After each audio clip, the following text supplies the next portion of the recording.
Thank you, Carrie. That was beautiful. Thank you So so much. wonderful. Welcome. Hello, everyone. Thank you for being here. I'm going to introduce, welcome John Jones to speak here to kick off our summit today. Thank you.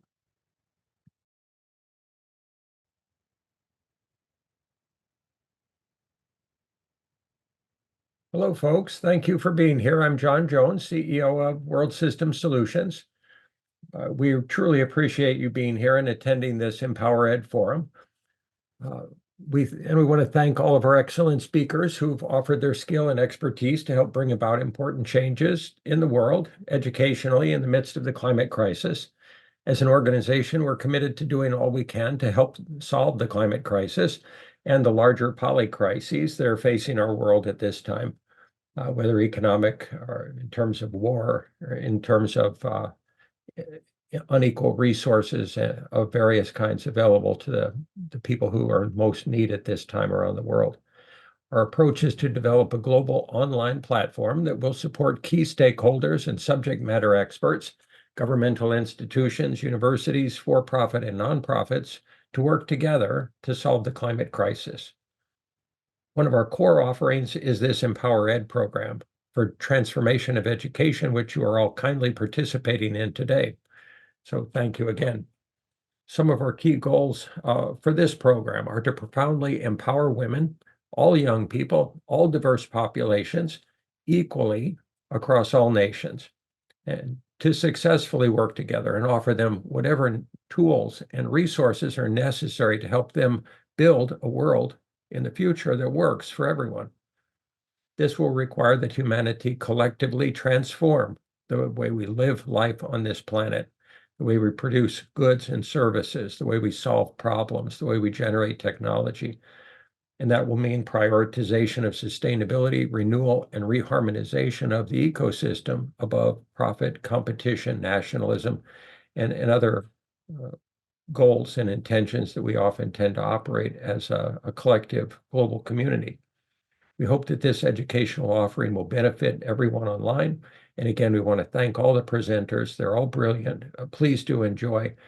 Anything and everything that they communicate will be of great value. We've no doubt whatsoever. So thank you and God bless.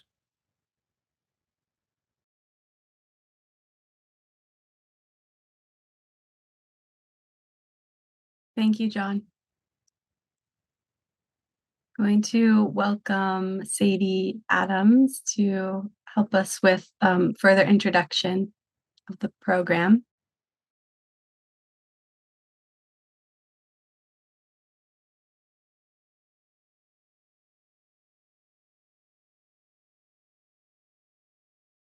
Welcome, everyone. My name is Sadie.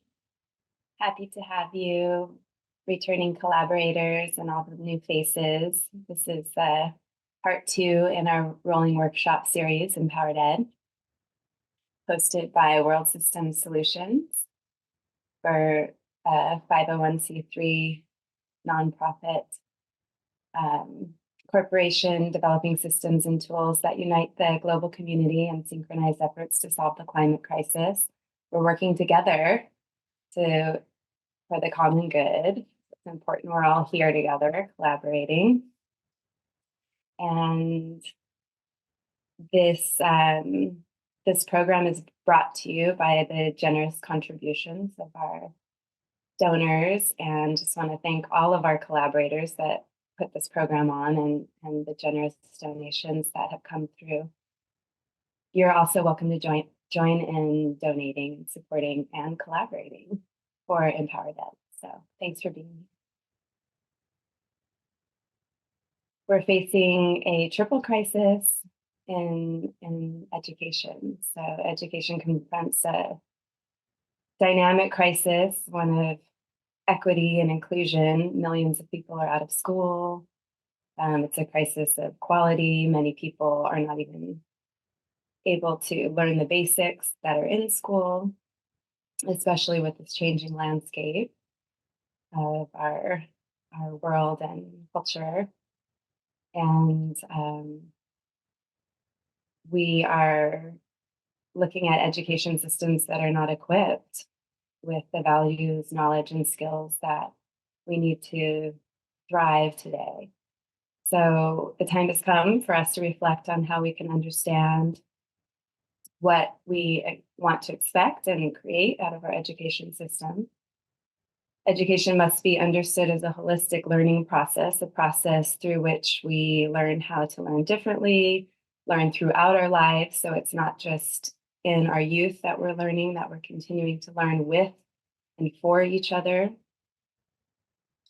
And we want to learn how to do this and work in a rapidly changing world, to be adaptable. We want to learn how to live together with respect for each other, nature, and especially a process through which we learn how to be and enjoy a meaningful life so we can continue to define that together.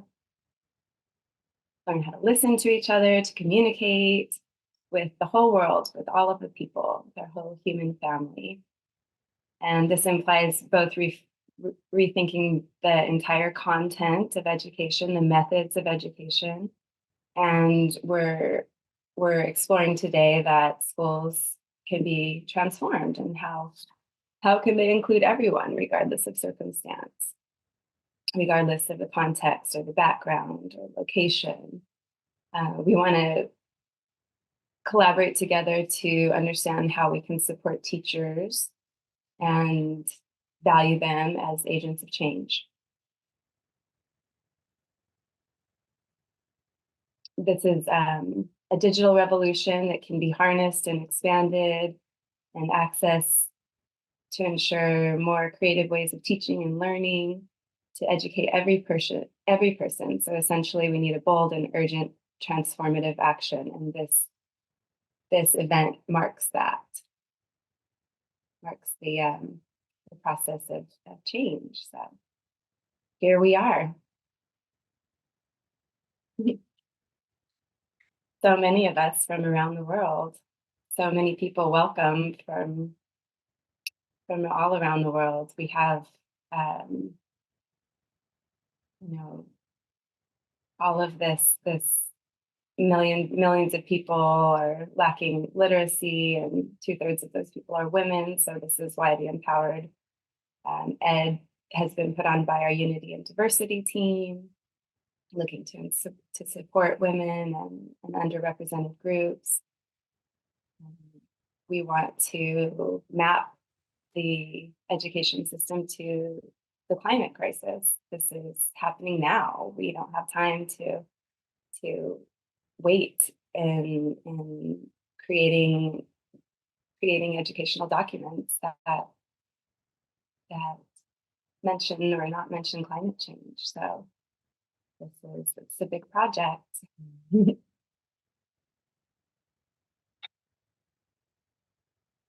Disproportionately impacting certain nations, community, youth, women, underrepresented groups. So we want to redesign education to bring more balance and equitable education.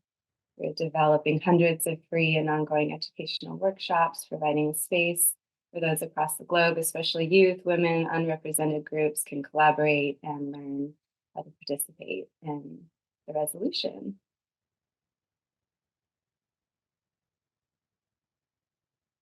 These rolling workshops are intended to foster humanity's capacity to align, integrate, and co-creatively build towards solutions for the future generation and this planet. The intention is to re-harmonize humanity with the natural world. Your voices are vital, and we are looking forward to hearing your thoughts. What inspired you to come today? So it's a good opportunity to recognize the people from all across the world that registered for this workshop. And please type in the chat where you're from, what inspired you to get here today, and any thoughts that you might have.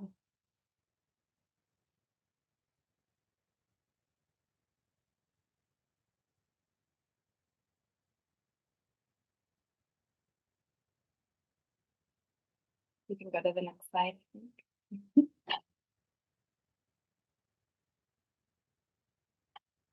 Oh yeah, I wanted to say more actually about the last slide.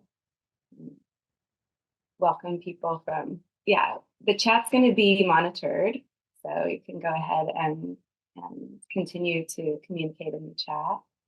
And I wanted to acknowledge that a lot of people are here today from across the world. Like we had people registered from Kenya, Nigeria, Saudi Arabia, London, the Philippines, Finland, Singapore, Brazil, Pakistan, Germany, Uganda, and North America. And a lot of the people are going to also receive the recording of this. So to speak in the times that we do have to share. Oh yeah, and Sammy's in South America. This is this project that we're working on is that generating the fabric of transformation in the world. and thinking about equality, equity, inclusion. We need a committed, collaborative fabric, like sewing together the quilt, so that we can keep all of us warm and to really start to shift our capacity to take in all of the people in the world in our awareness, in our actions and collaborations. So we're here today gathering a collaborative network. This is an ongoing rolling workshop. So we're welcoming you into the process of even creating these workshops. And we want to hear from you today and moving forward in continued participation. So just thank you for participating in this wave of transformation. This is happening. This is it. And in the next slide, we're wanting to share with you that we also have another initiative going on called the Climate Emergency Response Forums. And so this is an exciting moment where the grassroots meets the global leaders. So Empowered Ed is a big piece of that, with this upwelling of education, grassroots communication. What do people need? What's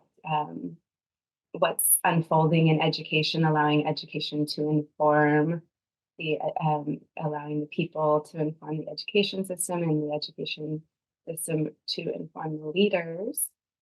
And everything we discover here in these workshops will be taken into the Climate Emergency Response Forum, which is an in-person event where leaders and luminaries from around the world come to collaborate in the room together to help define capacities for what we need to really solve the interrelated global crises.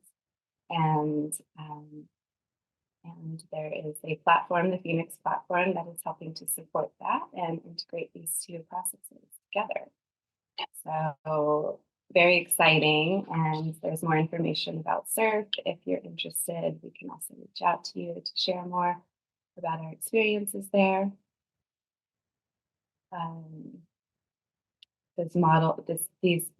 This gives the world models of building a global network. So organizations are used to doing, and people are used to doing what they're doing in a siloed way, and we're learning to change and educating ourselves and others on how to become a collaborative network.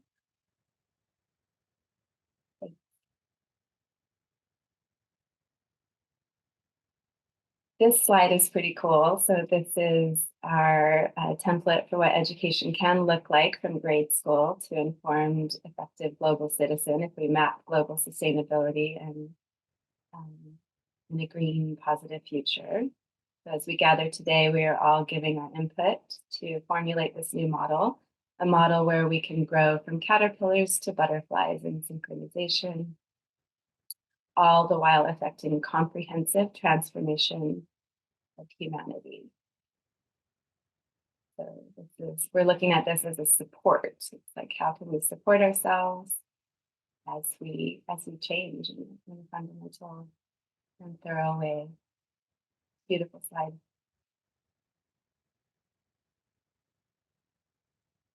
Yay! Welcome to our speakers. This is going to be an awesome day. We're happy to have Caroline Hill, founder of 228 Accelerator. Heidi Gibson's here, managing the Global Sustainability Series at the Smithsonian Science Education Center. Welcome back, Steve Hartman, Executive Director of UNESCO Most Bridges Sustainability Science Coalition. Liz Quigley, Program Manager for Co-Curricular and Community Initiatives at Ohio State. And Evita Slovia, Professor and Associate Dean of Global Engagement at Arizona State. Evita Slova, yeah. So excited to hear from you all. Thanks for being here.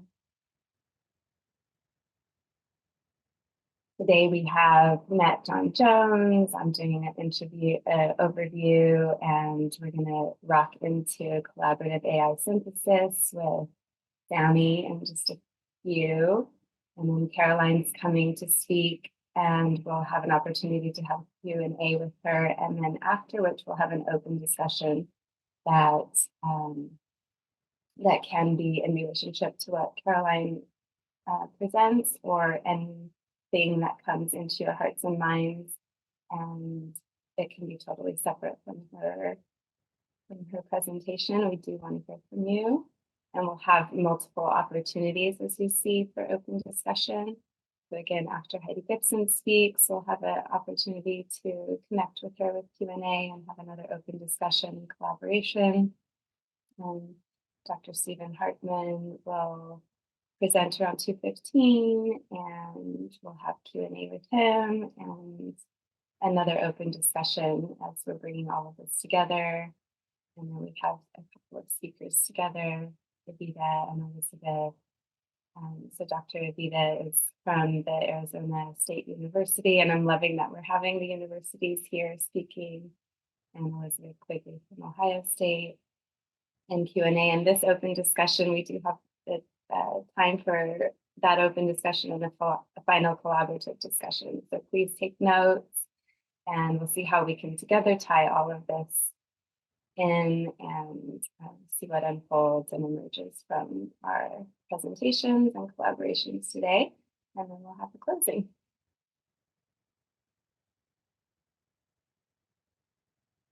We want to honor your time. Thanks for being here. If you're able to stay for 50% of the time, we'll offer a LinkedIn badge. And the designs of the badge is so cool.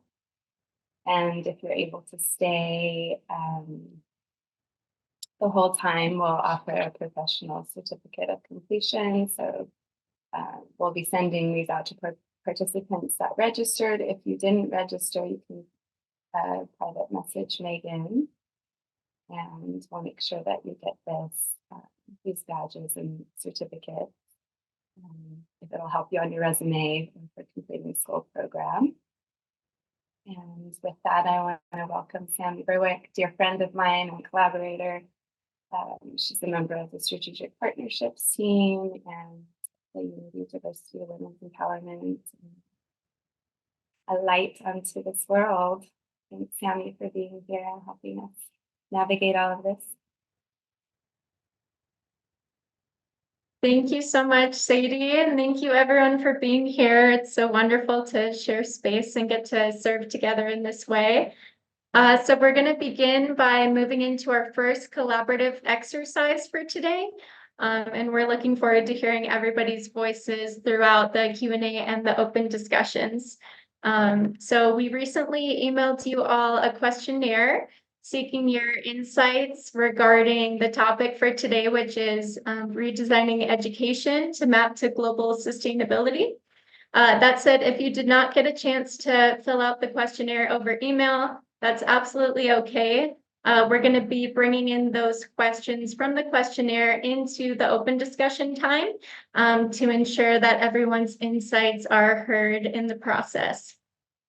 So what we did was we pulled together the answers from the current questionnaire submissions, and we plugged them into the AI technology through the anonymous insights. And the AI technology then created this summarized report. So just as this process of redesigning education is constantly evolving, this AI report is also going to be constantly evolving from the new understandings that we arrive at together in the summit today. And the AI summary of the outputs from these EmpowerEd program summits, as well as the presentations, have the potential then to inform educational leaders, including global educational leaders, if made available to them and applied. So just kind of zooming out and looking at the bigger picture of the EmpowerEd program and why we're synthesizing our collective ideas through this AI summary. This is a part of a recursive learning experience that will then improve our learning together over time as a global community. So as we speak in our ideas today into the space throughout the open discussion time, and we write them into the chat today, those insights will be added into the finalized version of the AI report that will pull together all of our collaborative ideas into this single finalized summary.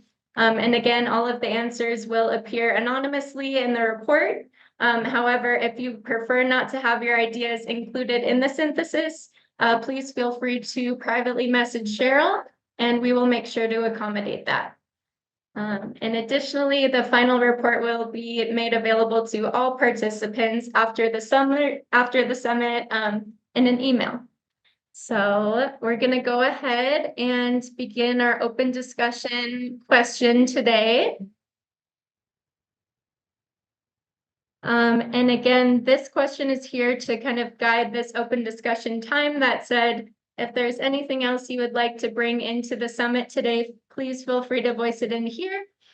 So the first question is, do you feel that the educational system is currently meeting the current and future generations' needs in regard to solving the climate crisis and preparing children of today for the challenges that climate, environmental, and polycrisis will likely bring in the future? If yes, in what ways? And if no, in what ways? So if you'd like to speak in any of your ideas, the floor is open and you can also add them into the chat.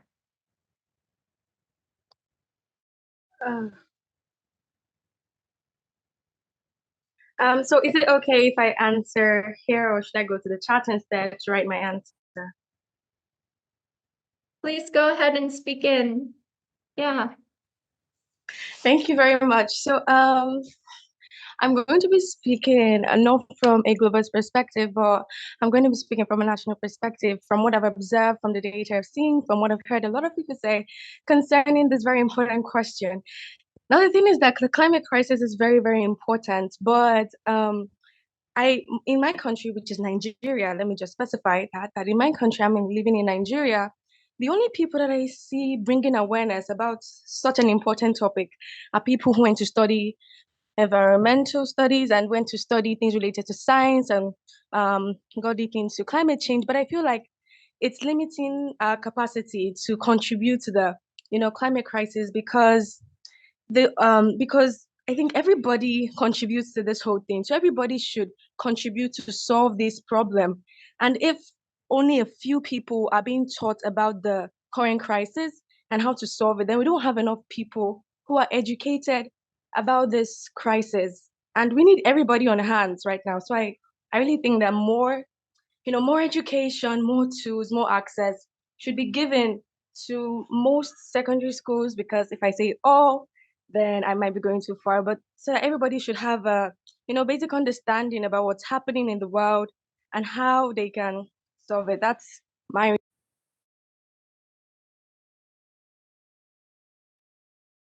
Absolutely. Yes, we need free and equitable education for everyone in the world. So thank you so much for your insights. Enoch, do you like to share? Yes. Hope I'm audible enough. Can you hear me?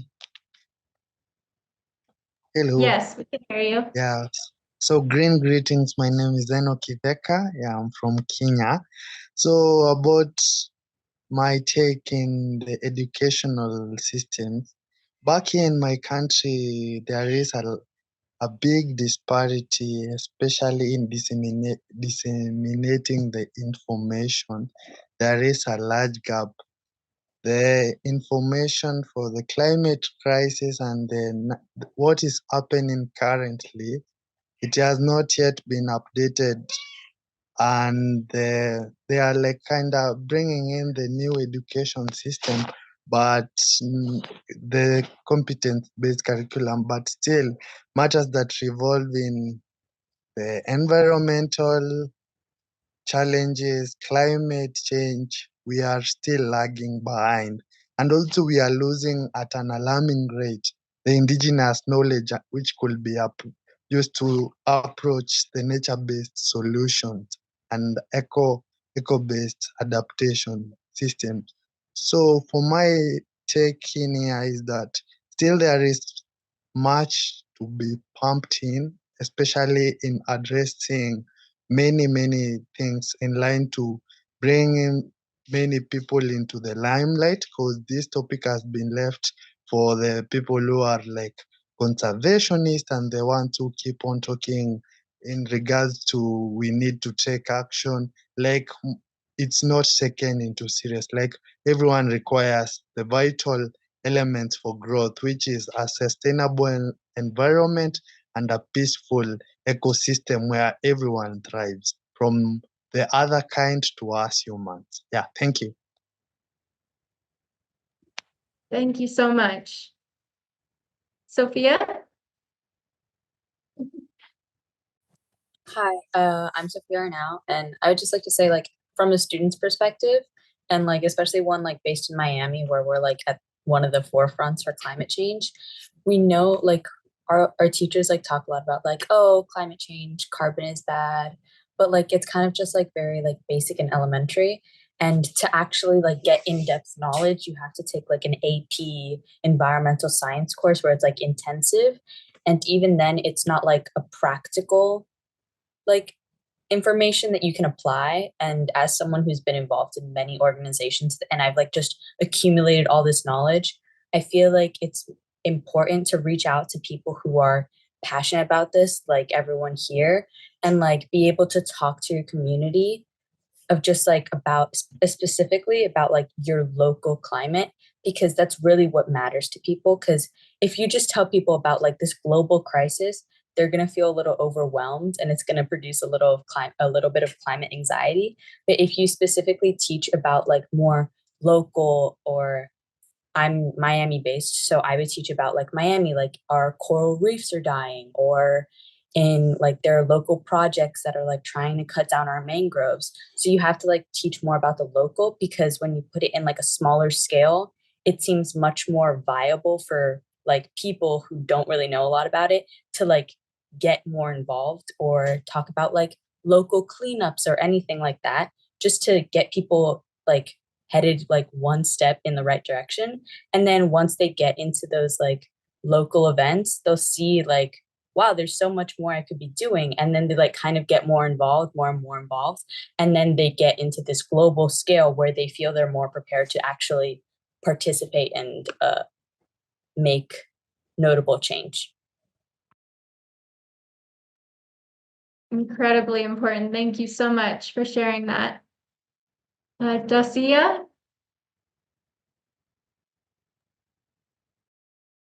Hello, everyone. Can you hear me? Yes, we can hear you. Okay, great. Thank you. I'm from Benin, and in our area, we speak first French, and that is the first a mistake or limited of us, because we don't have a lot of skills to learn English, and that limited us to learn more about the climate and to empower education. So after it, in our education journal, it is the it is more whole the things we learn every time, and it is not something that we need, and this don't match to the market, and it is very difficult to be part, to take action for the world together, and if they have other opportunity or other tied to mind about our education, and especially to let a country who speak French to learn English as when they are young, that will be very great, because we need to work together. Everyone have a great role to play in this journey. So thank you very much.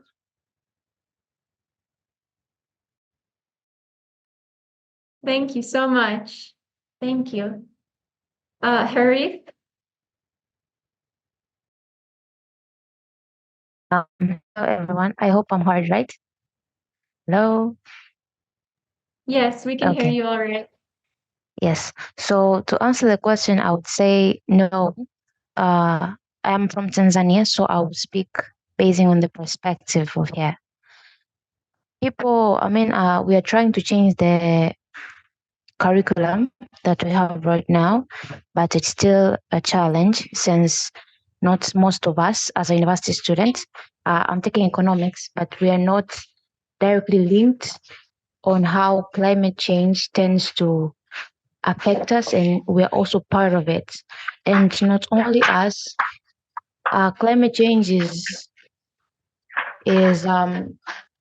learned by few people. Let's say the people who are engaged in environmental science, let's say, or people who are taking like pure environment or geography, but not from other like area field of studies. So at the end of the day, people tend to neglect, especially us youth, as if we're not part of climate, which is not right, since climate does not neglect any gender or age. It all takes at once. So let's say like when the destruction tends to come, it tends to destroy from the young, the youth, and also the old. But most of us youth tend to neglect the issue, thinking that it's not our problem, but rather it's the problem of other people, exception of us. Thank you. Thank you so much. Really important perspectives. Stuart? Thank you. Welcome, everyone. I'm from Charleston, South Carolina. I'm a former school superintendent in various states in the United States, not in South Carolina. And presently, I serve as a board chair for 2 public charter schools, one of 900 students, the other one of 800. We're working on our 3rd in Orangeburg County. One of the things that I have seen is in my lifetime is the word is no. We are not really doing what we should be doing, and we're missing a golden opportunity. I don't know how many people online know that recycling started with the kids in the classrooms. And we need to take why we taught the children why recycling would be important and look at other things that we can do and be able to have them succeed in helping to reduce the issues of climate change. And I think as Sophia from Miami talked about, we were in the same situation here in Charleston, South Carolina, because parts of Charleston might not exist in 50 years. I mean, I won't be here, but it won't exist. So what can we do? So one of the things that we have done here in Charleston, we have a climate action plan that we're trying to get the youth involved with. And one of the ways of doing that is through composting and understanding that you don't need a backyard. We have collection sites throughout the city right now where people can bring their food waste. And we talk to the children about why are we collecting food waste and not just letting it go to the landfill? Well, we're reducing that gas called methane. And what can methane cause? So I think what we need to do, and I don't want to take any more time, but there are examples like that we all need to see what we can do to teach our youth, starting in kindergarten, about what they could possibly do to reduce greenhouse gas emissions. So thank you for your time. This is a great opportunity. Appreciate it. Thank you so much. We have time for just one more person to speak in just for this section, and we'll have open discussions after every Q&A session. So please, we love hearing your voices, and they're really important. And if you have any more answers and you're not able to speak in right now, please feel free to put that in the chat as well. Niglam or Nigalim, is that how you pronounce your name, Nigalim? Ngalim. Thank you. Greetings, everyone. I'm currently in Phoenix, but from Cameroon. And permit me say the current state of the educational system falls short in adequately preparing young people of today for the challenges posed by climate change and environmental crisis. And I'll speak from the Cameroonian perspective and say that we are actually short of adequate knowledge, materials, technological, and economic resources.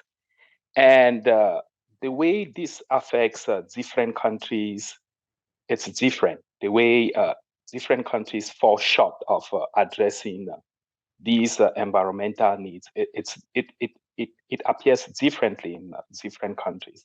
In Africa, in Cameroon, and in Africa as a whole, we lack knowledge, we lack the resources, both technological, material, and economic resources to be able to educate young people about environmental issues.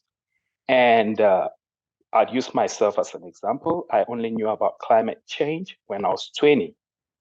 And this is because we have other challenges that are far more pressing. We are plagued by poverty. Africa is, the most vulnerable to climate change, but yet the least prepared to adapting or mitigating to climate change. So why do I have to think about issues concerning science, like deep science like that? Meanwhile, I have to focus on how do I get food on the table? And my education doesn't even teach me how to get food on the table. So we need strong investments in education in Africa that would create research laboratories. I'm currently in the US to learn how to build sustainable off-grid houses with tires and waste materials. Why? Because I want to go back to my country. These are major problems that we face on a day-to-day basis, and see how we can incorporate these ideas to better educate and prepare the people for what's coming. So, but imagine if we had this in Africa, we wouldn't be this, garbage dump, because we'll be able to contribute also significantly in solving the problem. So it's falling short in terms of financial resources that are invested in, technological, material, as well as economic resources that are invested in climate education and sustainable development in Africa as a whole. The second thing is traditionally, Western education has gradually, it's almost like driving traditional education in Africa to the brink of extinction. And this is playing, a key role in reducing Africa's resilience and contribution in mitigating these environmental crises that are plaguing our communities. And I really think we need to valorize these traditional as well as indigenous practices. For instance, most people, because lack of education is a major barrier in Africa, most people don't go to school, they don't understand English or French or German or Chinese. How can we teach these billions of people about climate change and science in their local languages that they understand? In Pidgin English, in Swahili, in Kili Rwanda, in Lamso. So these are key aspects that we need. The current educational system is failing. We are talking about billions of people in Africa who didn't go to school, who don't understand anything about climate change, but they speak other languages, and climate change is just some complex science that needs to be broken down in these local languages for them to understand in their own very customs and traditions in the bid to be able to contribute. So it is falling short, not just from the socioeconomic and technological perspectives, but also from valorizing indigenous traditional practices, as well as from the linguistic perspective. Climate change affects us all. If we have to, mobilize a collective and global action, it must be in every language that anyone can understand and be able to take action, irrespective of the language or culture that they come from.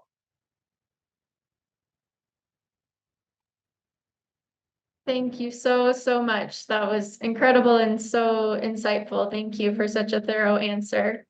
And so just a reminder that all of the insights from these collaborative discussions, as well as the answers that are entered into the chat, will be factored into the final AI summary report. So we won't miss a beat with anyone's insights here. And now we're going to transition to our first speaker for the day. Our first speaker is Caroline Hill. She's the founder of 228 Accelerator and the co-founder of Equity by Design. Caroline's work is rooted in more than 20 years of experience in public education, education innovation, management consulting, and engineering. She has lived the life cycle of school creation and transformation as a teacher, mentor, coach, founding principal, and investor in innovative school models. She holds a Bachelor of Science in Chemical Engineering from the University of Virginia a Master of Education in Learning and Teaching from Harvard Graduate School of Education, and a Master of Science in Administration through New Leaders for New Schools, a Principal Training Fellowship. Caroline founded 228 Accelerator with the intent to redesign the relationships that normalize oppression and to accelerate the journey toward a more inclusive society. She explores innovative organizations and learning models that optimize the role of relationships, leverage technologies, and engage people as agents in their own transformation. Her presentation title today is Speaking and Designing a New Future with Equity by Design. So without further ado, we'll hand it over to Caroline. Thank you so much for being here with us today.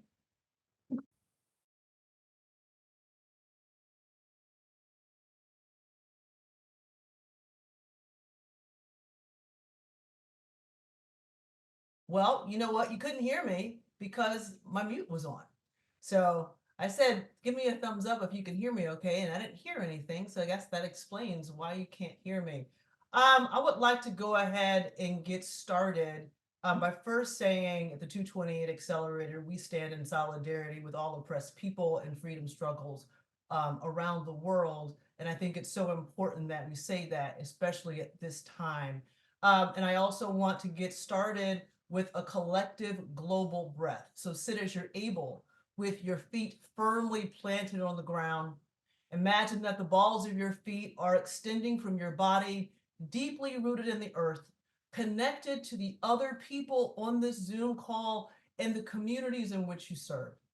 Relax your shoulders, swallow a couple of times, and close your eyes. Going to breathe in by our nose and out of our mouths, always using our throats. For this breathing exercise, breathe in as long as possible, breathe in as slowly as possible, and breathe in as deeply as possible. Around the world with one collective breath, let's breathe together. Inhale, breathing 1, 2, 3, 4, 5, 6. Hold it. And exhale, 2, 3, 4, 5, 6, release. Inhale, 1, 2, 3, 4, 5, 6, full expansive lungs.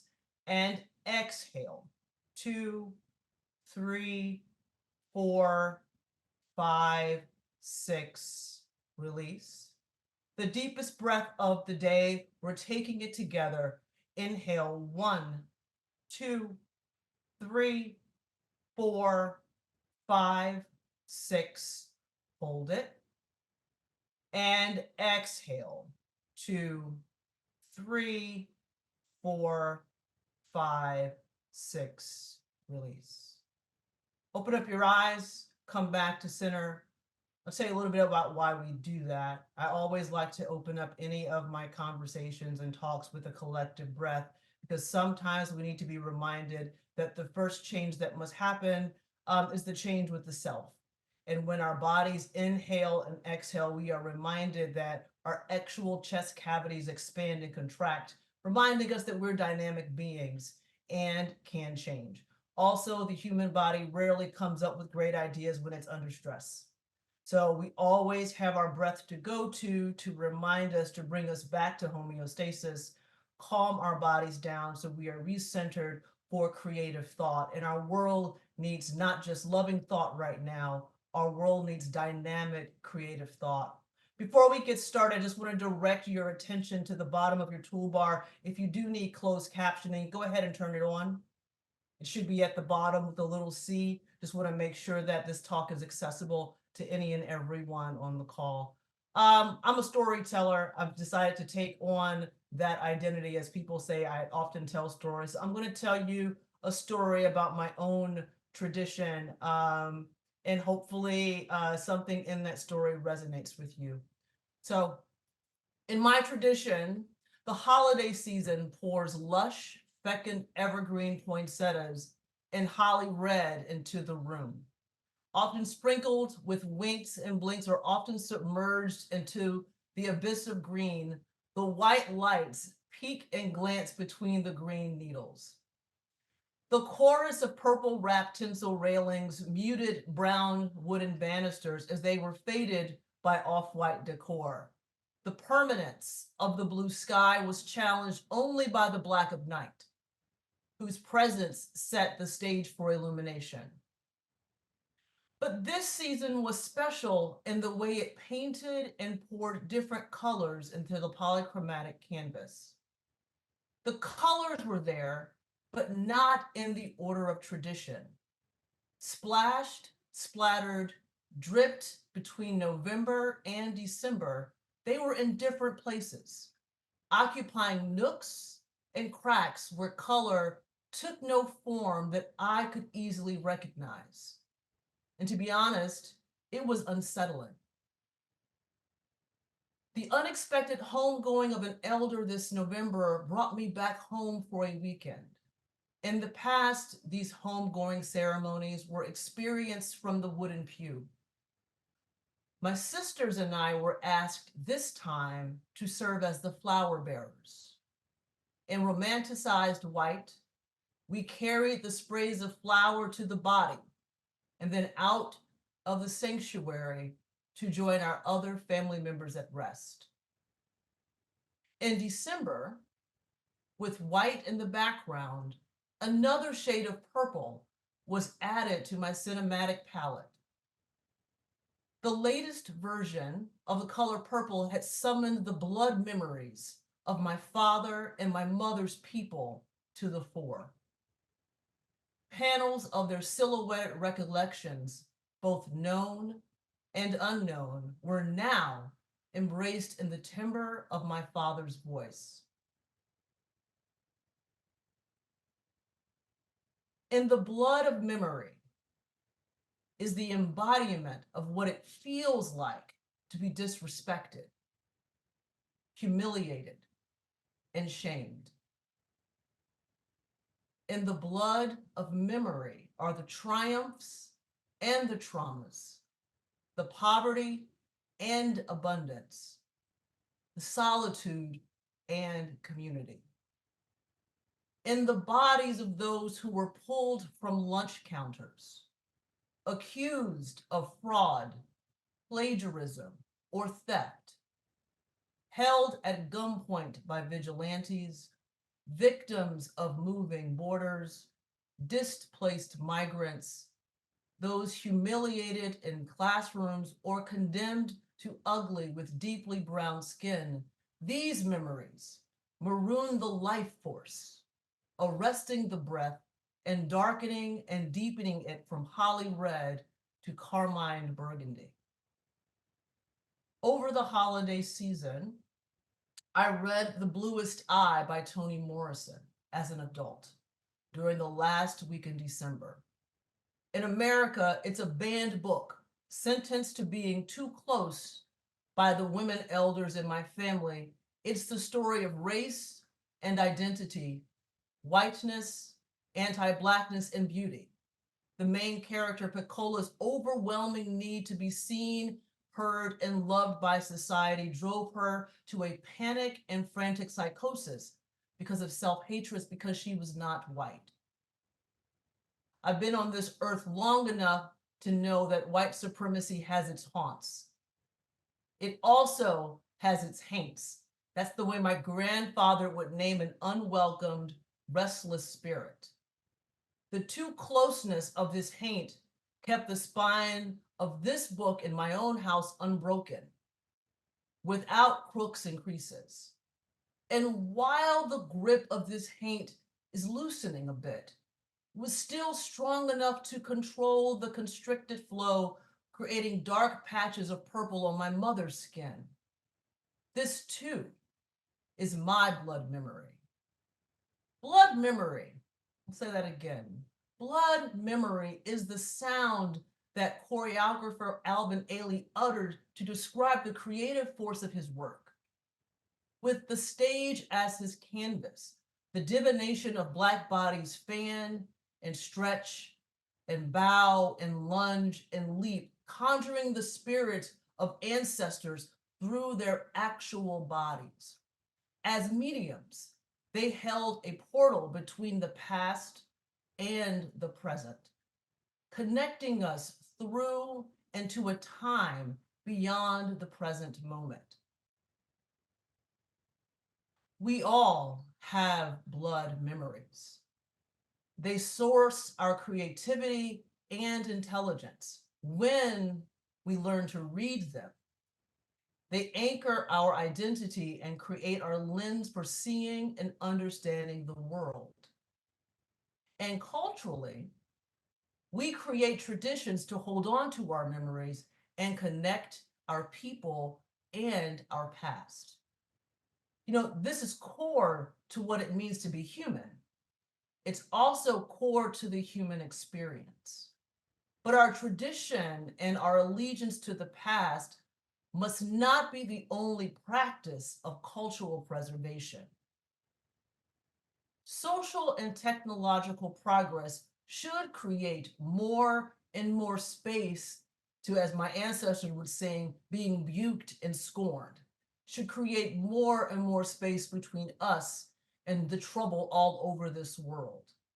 And while powerful forces are working to bleach the blood, the messiness of the blood memory can still connect us to our ancestors, our indigenous knowledge, our common land, and each other. Breathing life into this memory need not be to imitate or reproduce the past or engage in social mimicry. We breathe life into the blood memory to connect the past to the present. When we can breathe life into the blood memory, it can become a creative force that expands our collective cognition, humanizes our intelligence, and reorients our relationships with ourselves, each other, and the shared land. We can preserve our culture by designing a new one. So I have some questions for us to think about and ponder. What will it take to breathe life into our collective blood memory? How can schools emerge and become the lungs that breathe this new life into the memory, transforming the color from maroon to poinsettia holly red? How can schools help us come more alive to what it means to be human and connect to ourselves and our gifted wisdom of and with our ancestors? Well, first, we have to hold some of the contradictions of the way schools are currently designed. Schools are proposed to reproduce culture and society and transform it simultaneously. But wisdom guides us to the appropriate waiting for our time. A culture that has broken our relationship with each other, our land, and ourselves has been able to recklessly scale to our detriment.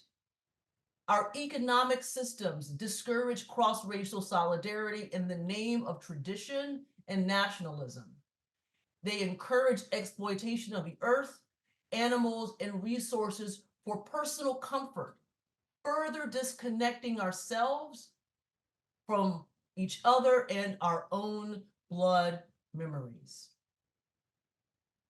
Now, the relationships required for optimal well-being include healthy relationships with the land. They include healthy relationships with the natural world. They include time to create a healthy relationship with the self and others. That said, any campaign for racial justice without environmental justice is not incorrect, y'all. It's just insufficient. Climate change activism without racial justice risks perpetuating white supremacy in its ignorance and isolation. Racial justice and environmental justice are not two distinct campaigns. They are one and the same. If we buy into the narrative that some white people fight for the earth and the Black and brown people fight for justice, then we've missed the point. We've missed the point. And then the color of the seasons fade into loneliness. I'll say that again. We buy into the narrative that white people fight for the earth and Black and brown people fight for humanity. We miss the point. And the colors of the season fade into loneliness. It is through this acknowledging and honoring our shared connection to the earth that we can become grounded in a new, more holistic, welcoming humanity. This cosmic separation does not have to be our fate. Doesn't have to be this way. With shared awareness and frameworks, we can make a different decision and change direction. And this is where I see the hope for schools and classrooms. Our classrooms can become the spaces where we don't break all the traditions, but just the ones that prevent our collective growth. This is the work of intelligence, the new intelligence at work. Our lessons in our schools can create the spaces to evaluate the impact of our small personal moves, like what's at the end of our forks. Learning standards could be redesigned to assess conditions for optimal well-being for those who live at the bleeding edge and evaluate the impact of our traditions. We stop doing things that hurt people.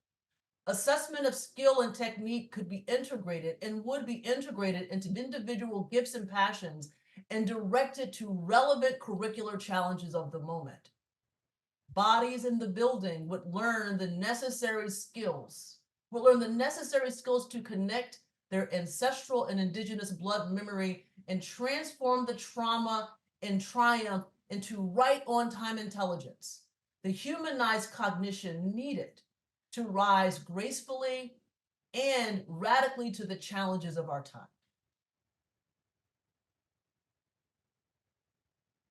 Our classrooms can be designed to breathe the space between the memories of the past and the opportunities of the present. But we need the collective will and intent to move differently together before action. This is what it means to speak and design the future with a key awareness of the memories and histories that came before us and that can fuel our creativity. We recognize now more than ever before, language and discourse have an insidious power and influence and ability to control how we think, our beliefs, our actions, and our culture. Everyone on this call, if we are trying to write a different story, we must use different language and we must do the hard work of replacing our current hegemonic discourse. This insidious power is so great that it's made the walls of our schools and classrooms incredibly rigid, so rigid that they might not be able to hold the expansive volume of this new collective radical breath without cracking. So what are we left to do? Well, this is where we say we just learn to breathe elsewhere. We learn to breathe elsewhere, and we learn to breathe elsewhere together. This new breath is the hope and the dream of the blood memory, the creative force to fuel new ways of being and thinking that center wholeness and optimal well-being for everyone in the world, regardless of your place and status. This new breath requires us to assess the fitness of our current systems, and where they are unfit, we move elsewhere. This does not have to be loud, disrespectful, violent, dramatic, or even public. It simply requires us to reset our expectations to preserve our own well-being quietly. And from there, we start building and designing anew. And in that building and designing anew, this is what a new future would require and look to us to do. Designing a new future requires us to no longer wait for the most powerful to change, even though we know that their change is required and this change is important.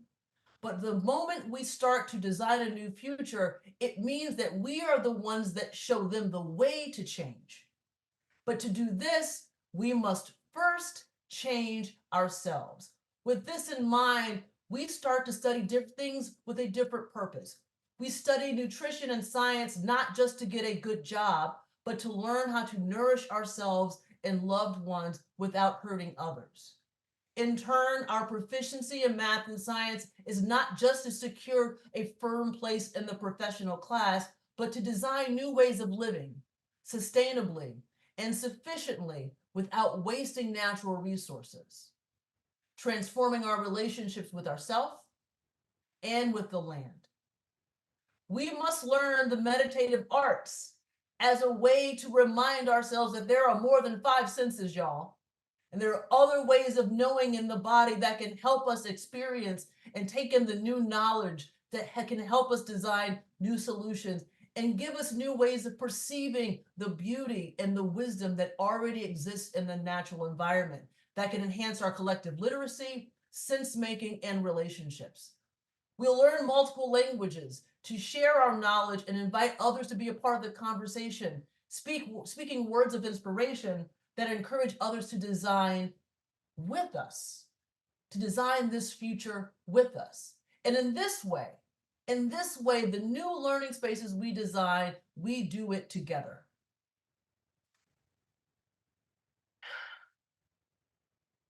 And this means that we have a completely different perspective on everything. We self-custody our learning credentials so we can redistribute power through learning systems and design new ways to heal ourselves that privilege relationships, ancestral wisdom, indigenous knowledge, and everything that's needed to recreate the new world. We exchange goods and services in economies of grace. I'll say that again. We exchange goods and services in economies of grace and be in better relationships with ourselves and each other. We actually put ourselves in the position where we create the new knowledge and the new economies, and then we can return for the others and welcome them when they're ready. We get started anyway. The new future does not start over there, y'all. It starts right here with the people on this call. We have to imagine and design a new culture together. We do not and cannot wait for someone else to build the future we want. We are the designers, the teachers, the learners, the students, the young, the old. All of us are the designers. And this at its core is what Equity by Design is all about. This is what it means to dance differently in living color.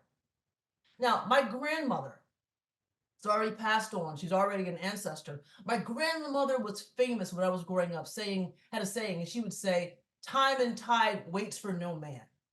Since her birth in 1915, the sea levels have risen, and the tide is both impatient and intrusive, moving more inland yearly. The earth is warming, and there seems to be less and less mental space to think and move differently. The water of my ancestors' wade is now threatened by flash floods. One of the sayings that my grandmother had, these words are a part of my blood memory.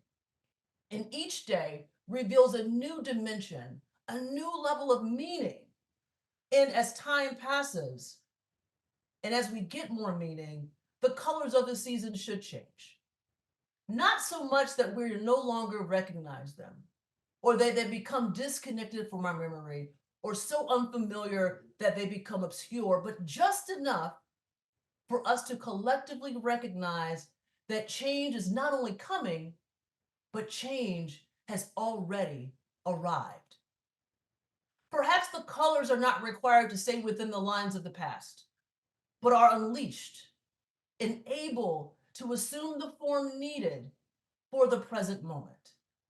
They can then drip and splash and lunge and fan and fall helplessly into the deepest blue canvas without fear.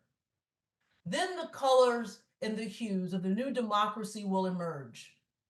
The colors and the hues of the new democracy will emerge. They're black, brown, white, green, and blue, all balanced, nourished, and full of life. And maybe then we can all take a collective breath, exhale, and notice the beauty of the color purple together. Thank y'all so much.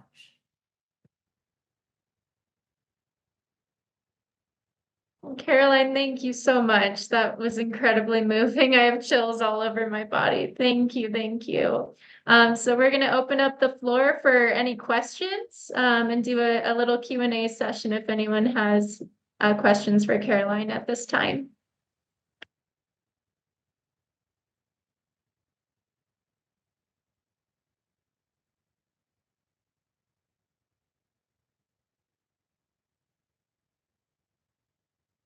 Come on, y'all. Let's talk. Laura?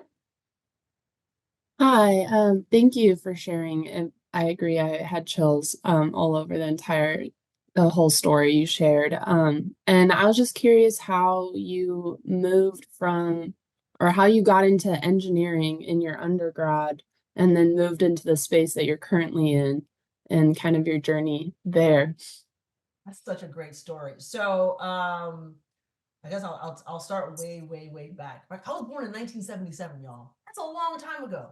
And I went to the University of Virginia because that's where my parents said I was going to go to school.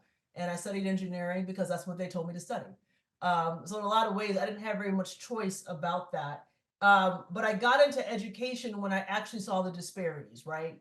I grew up in a suburb, Hampton Roads, Virginia, right on the East Coast. When I moved to Washington, D.C., I noticed some disparities in education that I could not ignore that were very different from my own experience. For example, Laura, when I saw kids in D.C. not be able to read at 10th grade, I was like, I don't understand how that happens. Or not be able to solve a first degree equation and you're a senior in high school. It's like, what kind of life do you have? Or will you have when you can't do algebra? So, I mean, that was like the first time. And honestly, I had a moment to change direction. I'm going to take you back in time. The company that I was working for as an engineer was a company called Anderson Consulting, no longer exists, because they were a big management consulting firm holding space for a company called Enron that also no longer exists. And they had a point that they said, you know, we're going to let all of our consultants take a year off. And in that year off, because they had to reduce payroll, because there were companies under incredible duress and stress, you know, they said, hey, have a year off of work with a guaranteed job back. And I was like, 20% of your pay and benefits. And I was like, okay, you know, what 21-year-old doesn't take that? Right. So I became an AmeriCorps Vista and actually did volunteer work in Baltimore, saw the same pattern that I saw in DC, and with good faith could not go back to the private sector. I was an engineer one day doing coding and developing. One of my biggest clients was Verizon. Can you believe it? It was called Bell Atlantic at that time, long time ago. The older people on the call might remember those names, Bell Atlantic, MCI, GTE, but now they're all this big conglomerate called Verizon. And I started teaching science. And then from science, being a science teacher, I became an assistant principal. And then a founding principal of a high school. And when I was a founding principal of a high school, I noticed that design mattered. What you built often reflected your beliefs and your habits and your biases, for better or for worse. And that's when the ideas of equity by design started to come into play. I knew that there was something to change organization systems. I knew that there was something super powerful about being able to talk about race and identity and how they affected human relationships, but also the ability to create and change human interactions, which is what design is about. Put those together, you know, wrote about it, called Equity by Design. And then I've been spending most of my career since then teaching people that, one, they are designers, and what we need to design is not something for more convenience, not another iPad, not something that will help us, but we need to redesign human relationships. That is what we need to redesign. And once we stake on designing human relationships, the scientific technologies will emerge. We don't need any more technologies for convenience. That's most of our technologies right now. It's like we need to put our efforts into redesigning how we interact with each other and how we interact with the earth. Wow, thank you for sharing. Yeah, that's an incredible story. I absolutely agree.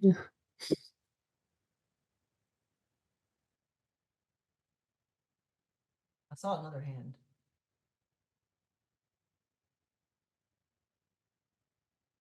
Maybe not. Thank Any you, more Caroline. questions? Yeah, Oh, I'll speak in real quick. I saw in the chat about John said healing of collective and cultural trauma is required if we want to empower all people equally. And it's been a conversation at World System Solutions for the past few years of just like, do you have any visions about the most direct way for that to occur? To support people enough to heal rapidly so that we can relate to each other and have that different kind of relating field to operate from. Absolutely. I think doing small moves like we did at the beginning, I think every culture has indigenous ways of healing, right? Every culture has it. The question is, do we know it? And do we privilege that knowledge, right? And I think we need to, one, find it and privilege that knowledge. And doing small things like breathing at the beginning is something that we all can like take a moment to do. I think every culture calls it different stuff. Like my grandmother would sit back and close her eyes and rock, but today they would call that meditation, right? But I think just knowing that every culture has its own ways of calming the body, and that the further and further we get away makes it, we have to find it, hold it, and scale and propagate that knowledge. So I think privileging healing has to be a priority as our culture is redesigned, else we will reproduce the same ideas. I think there are too many people who don't want to acknowledge the trauma because it's painful, and rightfully so. And we can't just acknowledge the pain without saying, and this is how we repair. Like, and there's some personal responsibility, but there's also responsibility of systems. So I think small moves is like, you know, breathing at the top, creating spaces for silence, creating space, right? That alone, and trusting that people can heal themselves if the right conditions for optimal well-being are established. And this is why I think the narrative around racial justice is so important, because the way the world is currently designed, some people get the time to think and others don't. Some people get the time to heal and others don't. And I think we have to acknowledge that, but then like, how do we then flatten that hierarchy and redistribute that time? So that, and I think like when we're designing systems, it could be small things like at the beginning of each class, we're going to sit quietly. Not a mechanism of controlling behavior, but to pay attention to your body. Like, what is it saying? How does it feel? Like, what comes up for you when you are still? Don't judge it, just notice it. Like, retraining our bodies to pay attention to them, I think is one of the first steps to move us in that direction. Beautiful. So like creating spaces for us to hear ourselves, and then creating spaces for all voices to be heard equally. Absolutely. And I think that in the modern era where we are incentivized to have spaces of disconnection and reduce people and reduce things to commodities, it's being intentional, saying we have to reestablish a relationship with the land. It's like encouraging kids to grow something. No, like grow something. Like when you start to grow something, you pay attention to the weather in a different way, right? You grow something outside. It's like, oh, wow, this takes a long time. Like I think that we have to have intentional curricular decisions to change the relationship people have with living things, with other humans, and the land. And I think that's why conversations like this are so important, because at least if it sparks in, like, I can do that tomorrow. I can ask a child to take a seed and put it in the ground and like, just see what happens. Pay attention to it. Not as a science project, right? You don't have to get a grade, just for observation, to change the relationship you have with living dynamic systems. Thank you. Thank you, Sadie. Oriani, is that how you pronounce your name? Yes, thank you so much, Sammy. My name is Orieni, but I can give you a pass to say Orieni. There's no I at the end, so it's just Orieni. I come from the Luo community in Kenya. Thank you so much, Carolyn Hill, for the storytelling. It was very inspiring, and I'm very emotional right now. So I'm going to speak from my perspective as a Kenyan and as an African. I look at myself and identify with what Caroline has said about knowing yourself. And I agree that every community or every indigenous community have a way of healing. And that is something that I think can be done. And we can organize that as an activist. We can do that with our community members. My question comes in this sense.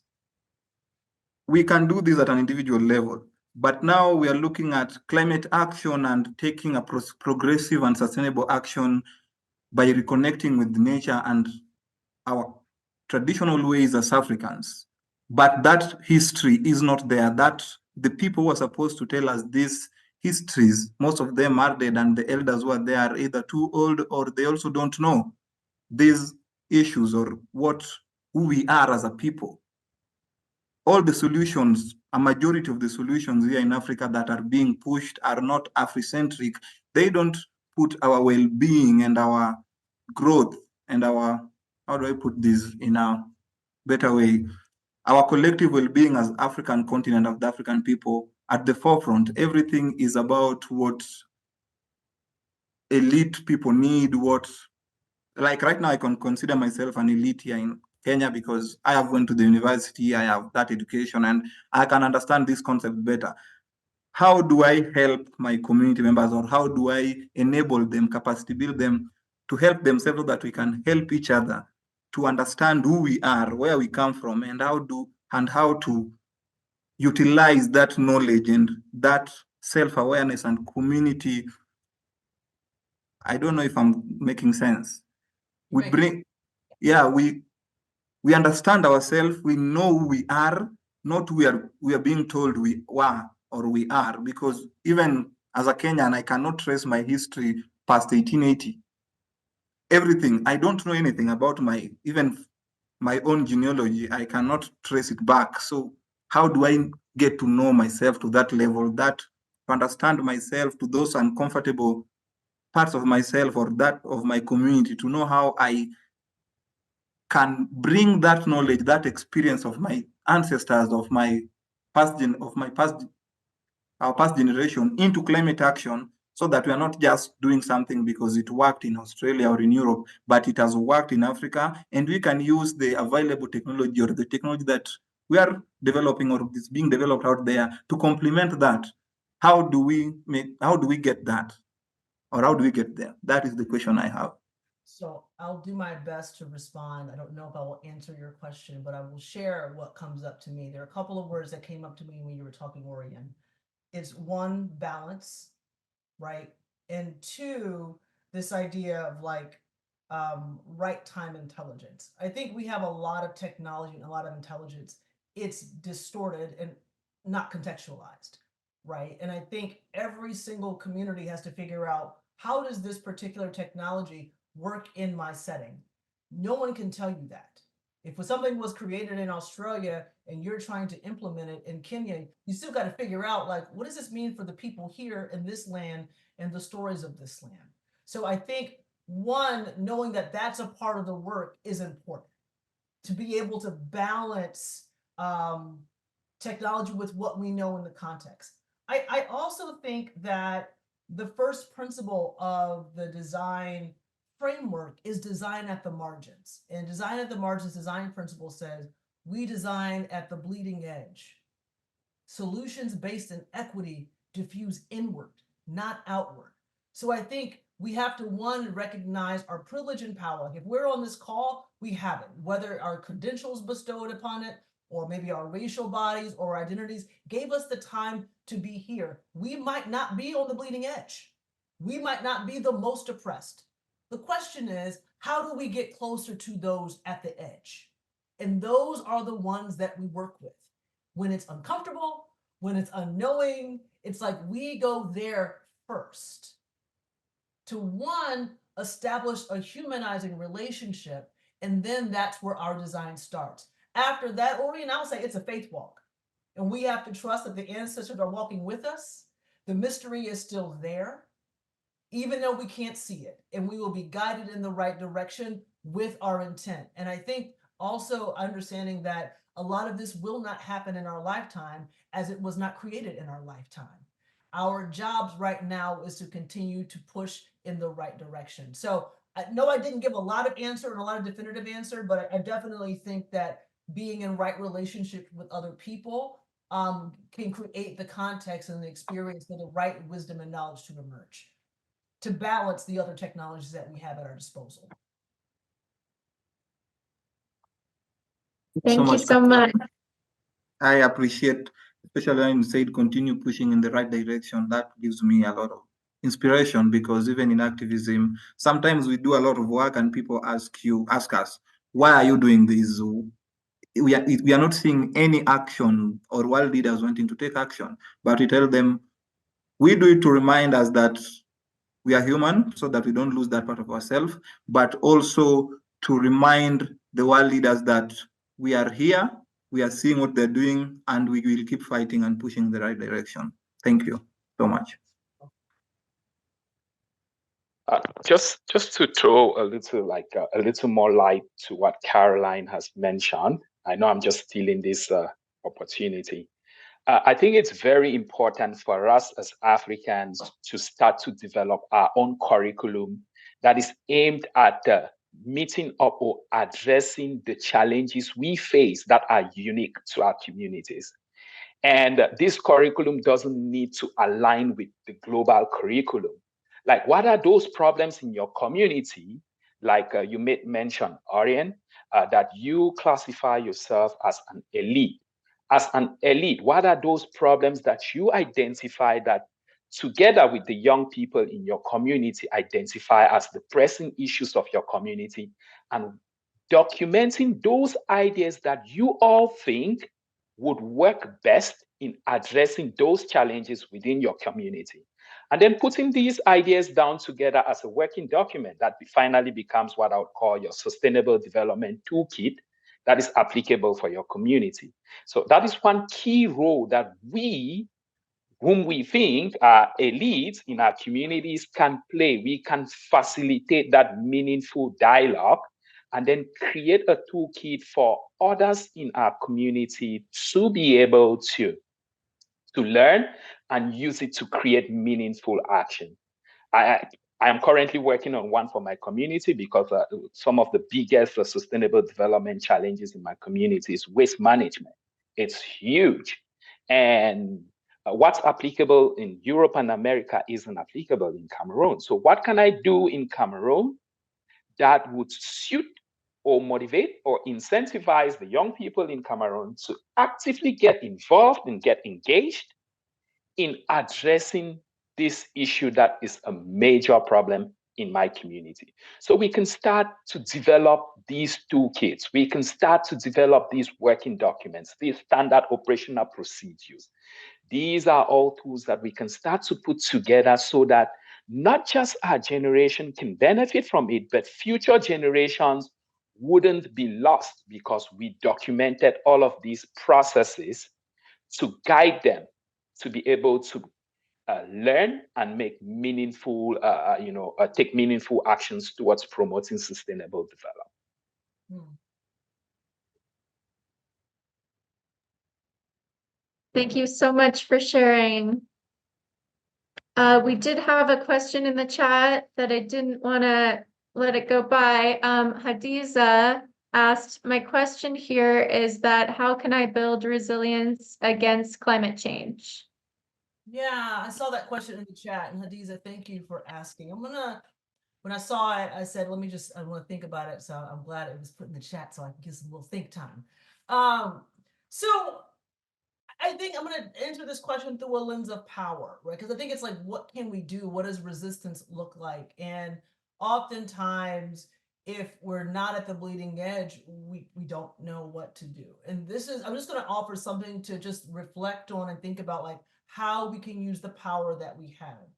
If and when someone is at the bleeding edge, we have to realize that they are deemed to be the voiceless, robbed of personhood, neglected by broader society.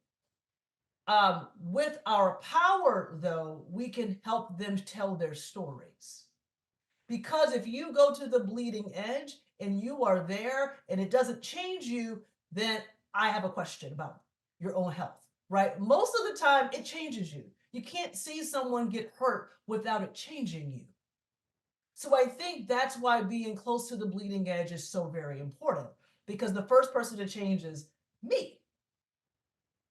Then we know what to say, we know what to do, we know where to go, we know the alliances to build to create the resilience and to build the resilience to climate change. So I think first, we cannot control anybody else. We can't control our own behavior. So I think the first thing to do is figure out what your unique gift is and how you can help others. If until they find the voice for themselves, how can you be a witness or create the ways for their stories to be told for other people to hear and get close to their bleeding edge? And I think then collectively, it's not just an individual building resilience against the system, it's we all creating a system of resilience together through our new healed relationships. Beautiful. Thank you so much. Julie, do you have a question? Well, I had mentioned in the chat, Carolyn, thank you so much. And as a former educator, I want to double click on your statements about the purpose of STEM education, because it's currently viewed as like a ticket to success, as a pathway to achievement, to financial well-being, and reassessing that and changing the narrative to make it about solutions generation, period. And I think when we do that, we'll also have to examine our means of evaluating education. How do we know if it's been successful? Because right now, this whole focus on grades and achievement and this whole competitive approach towards success is dismantling any movement toward positive change, in my view. Any ideas on how we might evaluate education? Does it have to be evaluated? Well, I think there was this notion, this idea, I don't know if well, I didn't have a lot of time to expand on it, but this idea of how do we start to self-custody our own credentials? Because right now there are a few universities that hold all the power in the world. And we all know who they are, and everyone meets and doles out power based on how close you are to those universities, right? Or those elite schools. And our tracking is like, if I go here, then maybe I can get to here, right? That is the way education is seen. I think there are a couple of ways that we can redistribute that power. And I think I was so happy to see that you all are sharing and awarding your credentials for attending this, because it's like, we have to say that all like institutional learning is important, I'm not saying it, but it can be balanced with other ways of learning. But I think we have to give those other ways of learning value, right? In the same way as those other big institutions have given their credentials value. So I think one of the ways we can say is like, yeah, you can go learn that there, but I wouldn't go to that place to learn how to do this stuff, because all they're going to teach me is to keep the system as it is. So I think if we believe that we need new systems, then let's build the organizations that create the new knowledge, credential the learning, substantiate the learning, and not wait for permission from elite institutions to give it, because they're not going to do it. They're not. So we can spend our time waiting for, the unnamed universities. I went to a lot of them, the unnamed universities to substantiate it, but why wait? If we know what needs to be learning, we know how to learn it, we know how to teach it, we have access to the technology, and it's at a low cost way that we can build the systems ourselves. In balance. It's not like they're evil, they're out of balance though. And because they're out of balance, the world is out of balance. So we need to right the relationship. Does that help, Julie? Yes, thank you so much. Thank you so much. We have time for one more. Varushka, would you like to speak in?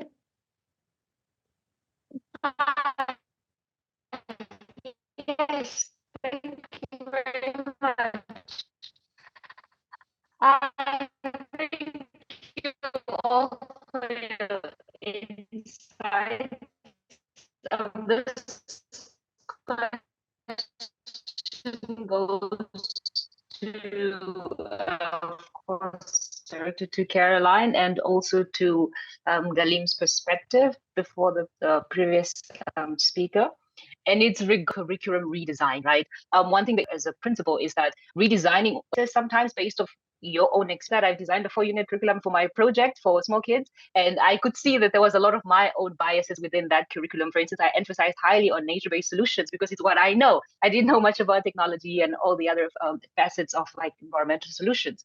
And so this brings a little bit of concern when, for instance, when Galim said that we use our own experiences to try and redesign these curriculums, a localized perspective and context.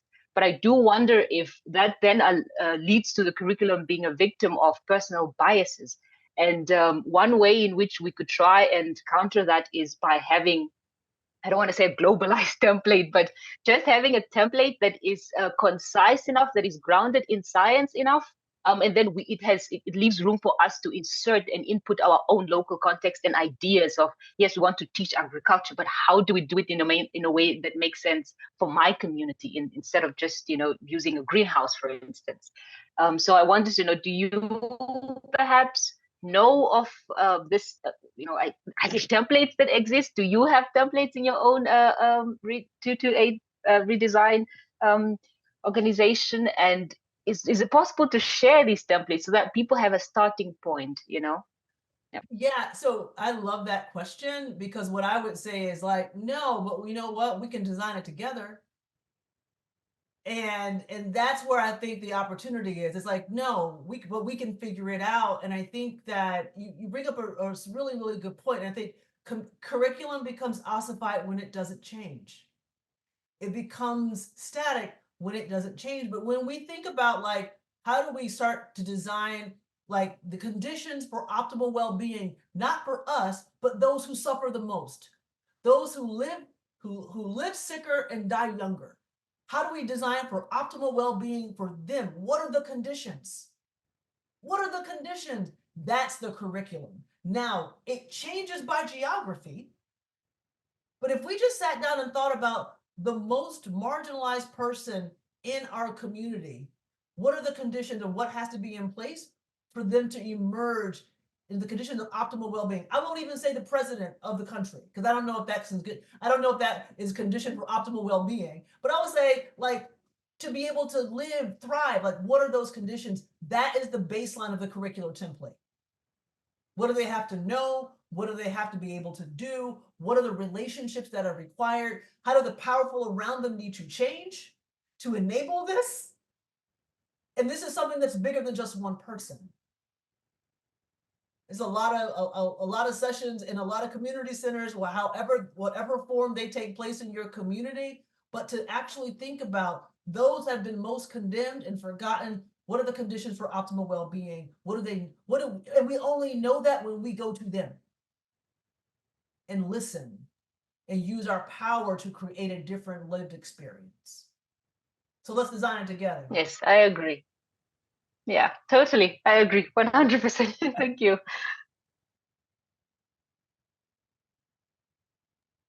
Well, thank you so much, Caroline. This was absolutely empowering, chilling, moving, and we're just so grateful that you came and shared today. So thanks for being here. I've just put Caroline's email address into the chat. If anyone else has further questions for her, you can reach out to her over email. And now we're going to transition to our next speaker. Our next speaker here today is Heidi Gibson. She's the manager of Global Sustainability Series and works at the Smithsonian Science Education Center. Heidi Gibson is the manager of the Global Sustainability Series in the Curriculum, Digital Media, and Communications Division. Heidi joined SSEC in 2020 to support the development of the Smithsonian Science for Global Goals Community Research Guidelines. This followed her prior work as an SSEC Research Fellow, helping to develop the structure of the guides and aligning it to the ideas from socio-scientific, place-based participatory action, civic, and global learning research. Heidi is passionate about engaging youth people to realize their own power to transform the world. She published a book, From Ideas to Action, Transforming Learning to Inspire Action on Critical Global Issues, and has co-authored articles exploring the supports and educational shifts needed to help young people become a more central part of global sustainability efforts. Heidi has an MA in International Education and has held roles researching and redirecting global education programs. Diverse perspectives and experiences are exemplified by Heidi's background, which includes serving as a U.S. Foreign Service officer in China and Fiji, teaching experiential civics to middle and high school students in Washington, D.C. and Hawaii, and conducting lab research in Berlin and Baltimore while completing her bachelor's degree in biology. She loves to travel to new places, grapple with new ideas, and learn new skills. Her presentation title today is Educating for a Sustainable Future, Learning to Move from Ideas to Action. So we'll hand it over to you, Heidi. Thanks so much for being here. Thanks so much, Sammy. And I have to say, it is such a pleasure to be here and to kind of follow on to that conversation. I am incredibly inspired and honored to sort of enter at this point. Carolyn, I loved the way you shared your story and the way you challenged us all to rethink. So thank you so much. I'm sending you gratitude for that. And I'm also really grateful for where the conversation went, because I feel like this is actually the perfect segue to the conversation I'd love to sort of have with you all today. So I will be presenting, but I also really invite all of you to participate in this presentation as we go through, because I think that there is so much knowledge, so many important perspectives, so much experience here in this gathering that it's an opportunity for us to learn together. So I will start by sharing my screen because I'm addicted to PowerPoint. But please let me know if you can't see that for any way. And as Sammy said, we're going to be talking about educating for the future, which is clearly something that really speaks to the people here, happily. And it is what I spend sort of all day, every day thinking about, is what are the supports, what are the shifts, what needs to happen to get us where we need to go. So as we're thinking about that, I like to start by thinking about where it is we want to go. Before we even get to how we get there, I think it's important to know where we want to be. And I've heard a lot this afternoon from me, this morning, this evening, wherever you are, about the sort of interrogation of the way we frame education as a good for individual advancement or for social reproduction or even for social mobility. And, you know, we often talk about education for the future, and often that kind of gets pointed into an individual's future by themselves. But I think what I'm hearing from everyone today, and certainly what I believe, is that education is a transformative tool for our shared future as people who share this planet together. What do we want that future to look like? So I'm going to start off by asking you to put in the chat sort of what you would like that future to be. So as you're thinking about our shared future on the planet, just a few words about what you want that future to look like. And this is the moment to dream. So make it not what you think we can achieve, but what you want us to achieve. And I'll just give you a second to do that. And I love that. Oh, thank you, Megan. In harmony with nature and each other. Absolutely. I love that vision of the harmony and the sort of relationship between us and nature, the idea of equity, justice, safety. And I agree, this sort of co-creation of design. So this idea that not one person or one vision or one culture or one place is the sort of hegemonic center and everybody's the periphery, but this idea of the equality of all. A place where everybody has access to information, absolutely. And an economy of global healing and regrowth. Thank you for that. That's so beautiful.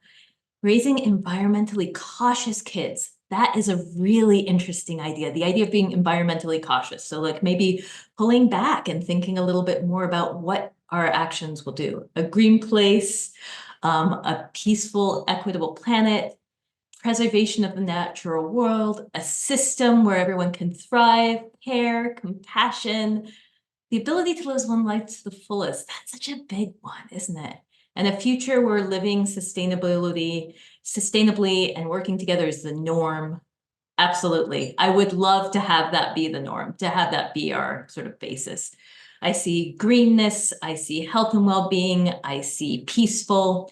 And one of the things I've been doing and please feel free to keep going, I'm going to keep talking about this from my perspective.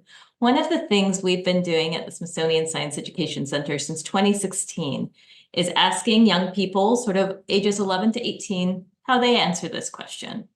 And when we do that, these are some of the answers that we get. So we get things like no more poverty, less food waste, using green energy, educating ourselves, clean rivers. And I love these, like they're so tangible, right? We want a peaceful planet. We want no pollution. We want a healthy world. We want mental health assistance. It's such a big one for today's young people. And I love this because to me, as I think about it, it is really clear how this aligns to the UN Sustainable Development Goals. So these ideas about what we're all saying, what the young people are saying are aligned to these goals, which is not to say that these goals are perfect, because I can tell you right now, and anybody on this call can probably tell you they are not. They are the process of institutions, but I think that they provide such an opportunity to come together and think about the future.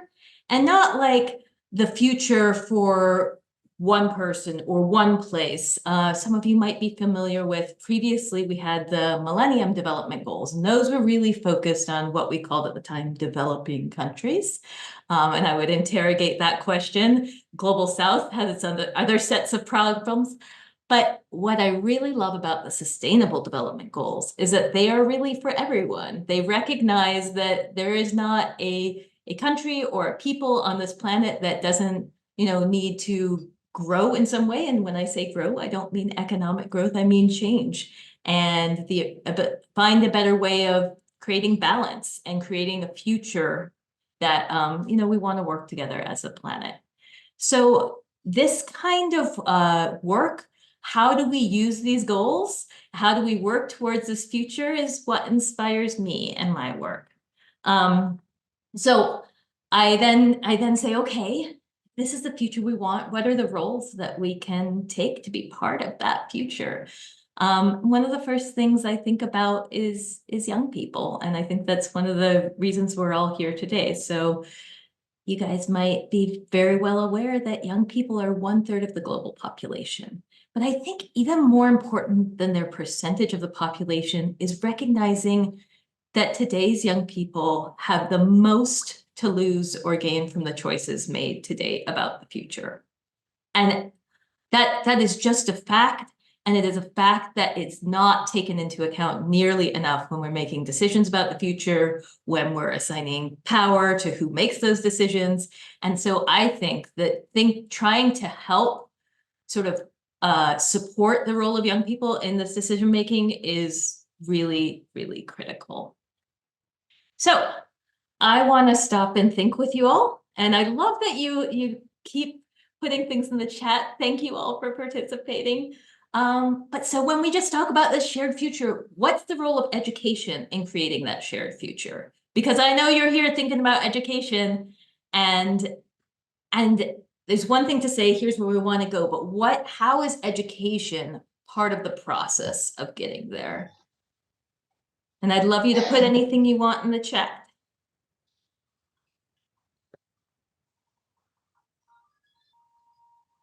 And while you're doing that, I will say that from my perspective, one of the reasons education is so important is it's because the one space that we have for us to really reimagine together where it is that we're going.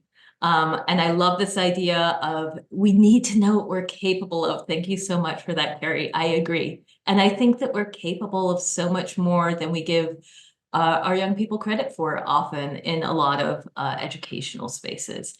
And this idea of learning to communicate, absolutely. I think that's key. And the transformation of consciousness. So absolutely, that we can't just expect us to sort of rethink the systems that we're all have grown up in, that we're surrounded by, but instead, how do we help education become a space where people can experience that personal growth, that societal growth, that sort of like planetary wide growth that's needed for a more sustainable future. So thinking about that, and thank you, Varishka. Education creates the careers and roles. Absolutely. And a setting where we're learning to interact as a community. Thank you so much. And so then I talk a little bit about my role. And when I say I am part of the Smithsonian Institution, which you all might be familiar with. This is our very famous building. If you are from the United States, you might be familiar with the National Mall in Washington, D.C. If you're from without the United States, you might be familiar with the Smithsonian in other ways, or you might have never heard of us, and that is fine too.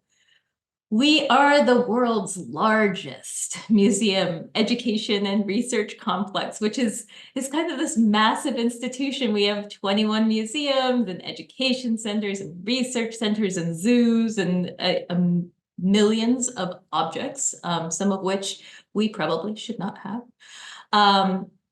But one of the really interesting things, I think, is the Smithsonian's mission statement, and this started in the 1800s. And their mission is the increase and diffusion of knowledge. And that's a mission that I take really seriously. That for us, it's about gathering new knowledge, but it's also about sharing knowledge that people have and creating sort of ways of that knowledge to be shared.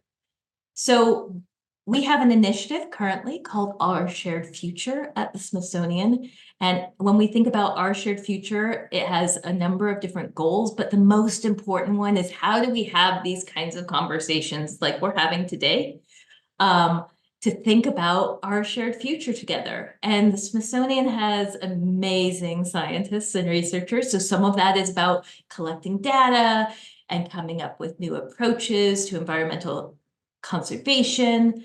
But also these last two bullets, I think, are really, really, really important, which is supporting this idea of how do we shift towards a more equitable future and how do we educate the world about why and how sustainable futures can be a benefit not only to nature as this separate entity from ourselves, which is false, but for us as well, because we're integrated with nature.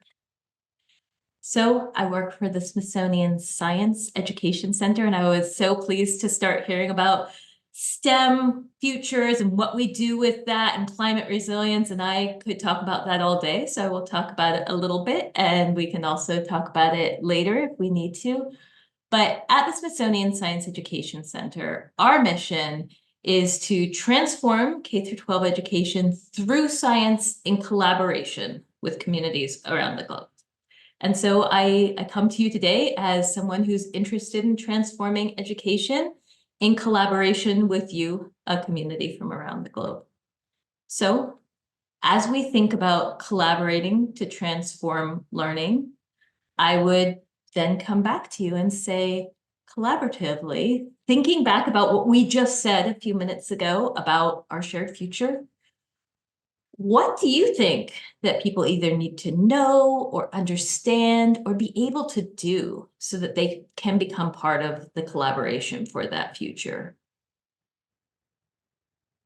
And I know that some of these are not just an answer to my question, but teaching collaboration at all levels, like the ability to collaborate is actually a really good one, as I see in the chat.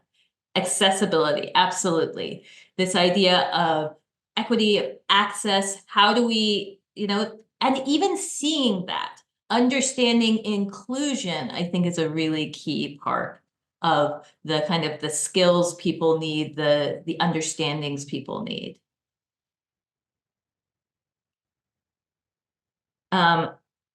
Collaboration and inclusion rather than competition, which is such an important rethinking and like really, really hard. Technology skills, absolutely. Communication skills. Oh, Julie, focus on common discoveries. This idea of collaboration for discovery, reciprocity. I love that. Education in a common language, or education in a language that speaks to you, right? Science, knowledge of the planet. That's important. There is knowledge that is needed, right? And we build on the knowledge of others. And we ourselves are knowledge holders as well. So as we've been doing this, and I thank you so much to be able to do, Tracy. So we kind of narrow it down in these ways, and we have some other ideas as well. We think about scientific literacy, but in terms of sustainability, we often think of these 4 ideas. One, this idea of like, how do we help young people get to the point that they feel like their actions have purpose and have meaning? How do we help them figure out how to take action and believe that their actions are important? Then this idea of reflection and open-mindedness. And I think this is a thing that I've heard a lot already during these sessions, is we need to understand the different perspectives and the different contexts for knowledge and respect those different perspectives and contexts for knowledge. Understanding relationships, this idea of, collaboration, but connections between systems, between places, people, nature, time, so historical connections and relationships. And then I always like to finish with equity and justice, because as we've already said this morning, if we don't honor sort of the intrinsic value of each living thing and identity in the world around us, there is no sort of transformative, sustained future. And so we think together, as we develop these mind steps, we start to move towards a more sustainable future. So part of my work is to think about, as we're moving towards this future, as we're moving towards these kinds of goals, what does that mean, to go back to what we've just been discussing? What does that mean in a classroom? What does that mean in terms of supports? What does that mean in terms of the template that we've been talking about? And this is coming out of a really interesting conversation, because we have a lot of educational research, and it falls into a lot of different categories. So we have things like inquiry-based science, and civic engagement, and place-based education, and global citizenship education, education for sustainable development, socio-scientific issues. These are all sort of like strands of educational research focused on how do we help young people transform learning experiences so that they can then become part of taking action for the future. And I'm sure if any of you have ever taught about systems thinking, one of the things that's really interesting is where we draw boundaries. So often we say, oh, this system is over here, and this system is over here. Now, of course, those systems are not in actuality in separate places. They are all part of one big, larger system, but we draw boundaries to kind of understand them better. But I think really often where we find the points of innovation, where we find the points of transformation, is when we take systems that we've been thinking about separately and pull them together into exactly what Julie's saying in the chat, how we blend the perspectives of these different ideas. And that is exactly what we've been endeavoring to do. So pulling together the ideas, the common threads that start to appear as you pull these different thought areas, and you start to see kind of common themes emerge about what it means to educate for a sustainable future. And as we did this, we created something called the Global Goals Action Progression. So using all this knowledge and in consultation with many people, this is sort of what we've used to develop to guide us. And of course, this is a waypoint, as all knowledge is, right? This is a place where we can stop and think, what is useful about this and what can change and move us forward. But just to kind of talk to you a little bit about what this means, we believe that students need to start by sort of having their own individual sense of self and identity honored.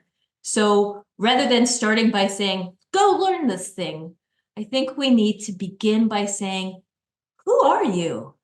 What is your context? What knowledge do you already have? When we are talking about sustainability, to ignore the incredible knowledge of an individual about their local area is incredibly foolish. So starting by honoring that knowledge, sort of surfacing that knowledge and creating space for that background knowledge and the way people learn. We've already heard today, people learn differently in different spaces. It's cultural, it's individual, trying to create opportunities to do that. So we say they start with all of that knowledge and the questions that they come with, and they discover that knowledge, and then they start to investigate. So starting by thinking, what do we want to know and how can we find out? And there's a really important aspect of this, which is as we start to investigate, there are a lot of different ways we can investigate and learn about the world. So some of these are sort of, I'm coming from the Smithsonian Science Education Center. There are a lot of Western scientific approaches that can be really helpful, but they are not the only approaches that can be helpful. So absolutely, our observations and our experiments and our modeling. And then we can also think about social science investigations. How do we use a participatory action of research approach and talk to people in our community, go out, collect oral histories, talk to elders, talk to, a broad view, not just the people that we see every day, but a broader view of the people around us to see what they want, how we do this. And then finally, also there are so many traditional sources of knowledge, and I think that we've heard today how valuable those can be in finding a sustainable future. There's knowledge handed down for generations. There's knowledge that's still being created in a more sort of indigenous science approach where we're really focused on relationships. So allowing space for those investigations as well. Then taking that knowledge and saying, okay, what does it mean through critical reasoning? How do we understand it in a system through systemic understanding? How do we pull it together and assign value to it through synthesizing? What are the important things for us in our local space? And then taking action on it. So that is sort of the thing that is guiding us and our work at this point in time.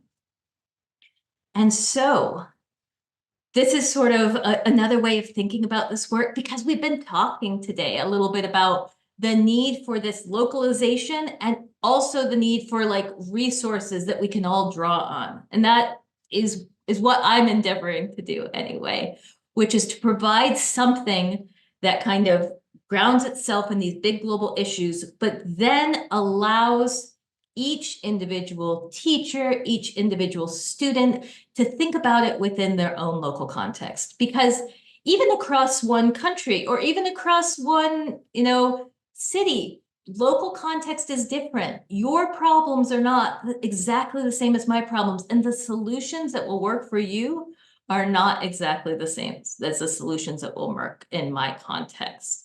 So thinking about our local knowledge, doing local investigations, making local decisions, taking local actions, but then understanding how those local actions contribute to sort of global well-being. So if this is a thing that is interesting you as I'm going through, whoops, I wanted to allow you to, I'm sorry, did you all see that? I wrote a book about it, so I'm going to throw it in the in the chat in case it's helpful to you. And it's free. You can just download it. It's called From Ideas to Actions. And it sort of details the process of getting to that global goals action progression, of getting to those sustainability mindsets. And based on that process, based on those ideas, we have currently developed 9, soon to be 10 in February, guides on topics, on these big global topics that we've been thinking about. And what we do is we develop these guides is we go out and we talk to people around the world. We talk to researchers and scientists, trying really hard to not just talk to scientists within our own little context, but like really seeking out people from around the world. And we have a variety of topics, and they allow you to take these things and then customize them to your local space. I will tell you just a little bit about these in case this is helpful to you. And I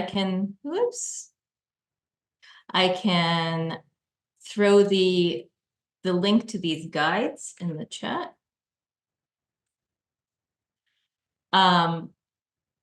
They're designed for ages 11 to 18. Currently, they're all in English and Spanish, but they are translated into some other languages as well. We have some French, we have some Arabic, we have some other ones. We try really hard to be accessible. So they're optimized for screen readers, they use accessible languages, they have multimedia support. And if this is a thing that interests you, I won't go into too much detail, but if this is a thing that might help you in your work, please reach out. I would love to help you. And it's all free because we got a grant to fund it. So just to talk a little bit more about these guides, we start with this idea of discovery, just exploring issues within our local communities, recognizing our context, connecting to individuals and communities. Then we understand, investigate, students become data gatherers. I love this. The idea that students are scientists, and not just Western scientists, but data gatherers, they're researchers. In fact, we call students action researchers throughout the guides. And then we get to action, because in my opinion, if we're presenting issues of global sustainability to students, it's actually cruel to not lead them to a place where they're acting on them. Because for all of us, I think we're probably inspired by the idea that we're doing something. Young people are the same way. We want to get to a point that we're doing something, and that something can be different, that something can be telling somebody about it, that something can be educating others, that something can be, picking up trash in your community or advocating for change. But it's really important to do something with the knowledge that you're creating. So a few things about the guide. There's this action research approach, as we were just talking about. Throughout the guide, we're trying really hard to help young people understand that this research is happening around the world. So we find research mentors, and we highlight their voices and their identities within the guide. We try really hard to center student identities and knowledge, and then we integrate some inclusion. So just very quickly, thinking through this. So our action research approach, as I said, we're using a variety of disciplines and recognizing multiple ways of knowing, but we're really trying to think about it through different perspectives. And we use 4 perspectives in our guides. 3 of them will definitely be familiar to you if you're a student of sustainability, environmental, social, and economic. And we've added a 4th, which is ethical, because I think for students thinking about ethics as separate, even though I think you can think about them as integrated within each of these, thinking about ethics as separate really helps them think about what is right, what is fair, and that's a critical part of sustainability. This is just a few examples of what happens within the guide. We always start by having students map their own identity, sharing it with others, creating a team identity. We do some of the futures thinking that we all did this morning. What do we want? Where are we going? Let's create a vision of what that looks like, and then really thinking about that localization of data. These are some of our research mentors that we have in the guide. That's just a quick example.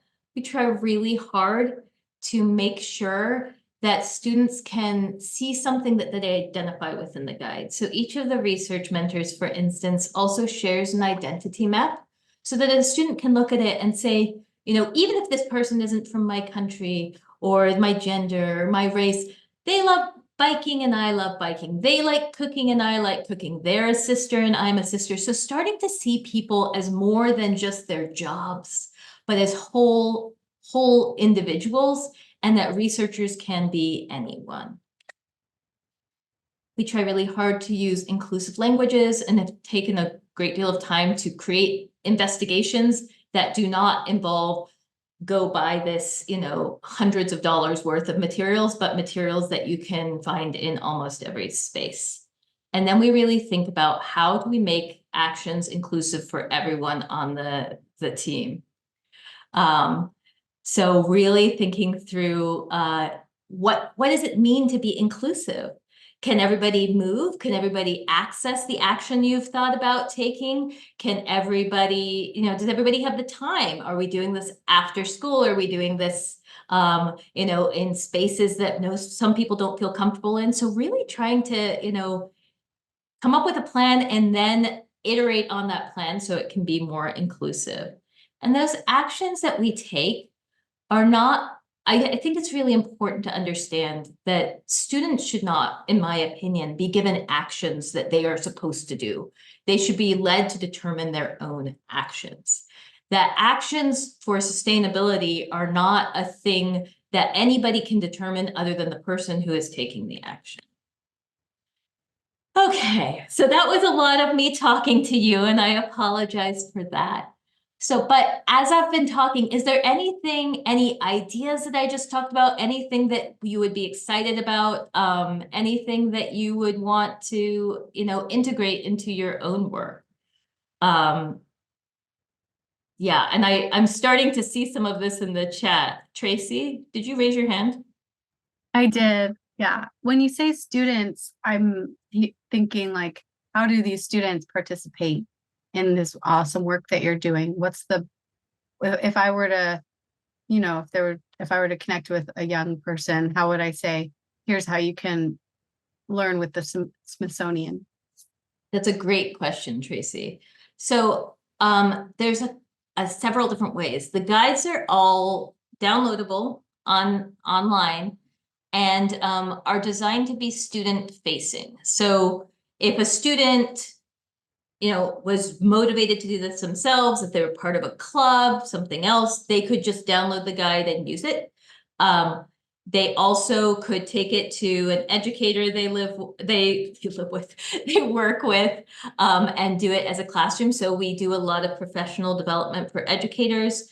And we also run some student programs, most of which are virtual. And so they bring together students from around the world. And Aoife, is it? Hi, yes, it is. I can really key into what you're saying because in my free time, I do teach high school students, and I just completed a project. It's called the Green Mentorship Project, and it basically came off another project which was called the African Youth for Environment. So what we did initially was we look for different means of teaching kids about environmental education. We used eco talks, we did movie screenings, we had boot camps, and then we had practical sessions whereby they were asked to collect plastic waste first, and then we created like an outdoor sitting space for them within the school. So that practical experience, I know they would never forget it, because once you use your hands to do something and you've connected it with your brain and your heart, it would always be in you, basically. And then through the Oh, sorry, please go ahead. Yeah, so we now took it like a step further, whereby we now provided them with like access to information about other young people, because it seemed like, oh, it's always someone who is older who is doing all these things. We connected them with other youth who were doing things around the world, and we gave them like just the same way you said that you can't really tell somebody what to do, but you can show them how to do it. And then we came up with solutions like board games. They came up with storybooks. They did a movie as well. And yeah, it just really shows that if you don't tell somebody exactly what to do, if you just like show them and just create that enabling environment, basically they're able to prefer solutions, and it sort of leaks into other means and ways of their life. Currently I am looking for how to scale the project, because my team was the one who created the board game, and I'm also producing, like using tech for a solution that helps in that process. And I think the reason why I did join this program was I've been looking for how to create a guide, so sort of like a Duolingo for sustainability, basically, because I've been struggling to learn Chinese for the longest time.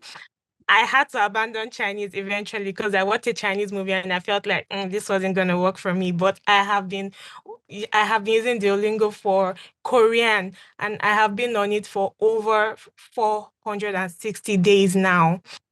So I'm looking for how to take that into sustainability, and I would really love to like get on a call with you and see how we can make that happen, and whoever else is interested. Yeah, absolutely. Thank you, Aoife. And yeah, reach out, absolutely. But I think you're right. Like I only have as much creativity as is in me, but collectively, I think humans are capable of incredible things, as is shown by our past innovations getting to this point in history. So allowing education to be a space where those ideas bubble up, I think really, changes all sorts of things. And Tracy, am I okay to keep going? Like, is it okay for us to have this conversation now, or do you want me to keep going? Or Sammy, whoever's in charge. Yeah, Sammy might have a better track on that. Yeah, go for it. This is the Q&A time, so this is perfect. Okay, we're gonna just mix it up. It's Q&A, but it's also still my presentation. Okay, Dacia. And apologies if I mispronounced that. Thank you very much, Heidi, I learned a lot, and I am very, very interested about what you said. Me, I want to know if they have some tools that I can use, because I want to implement a project as a holistic action for health, where I will use our creature education path to help my rural community to learn more about climate and what is our role to do each other.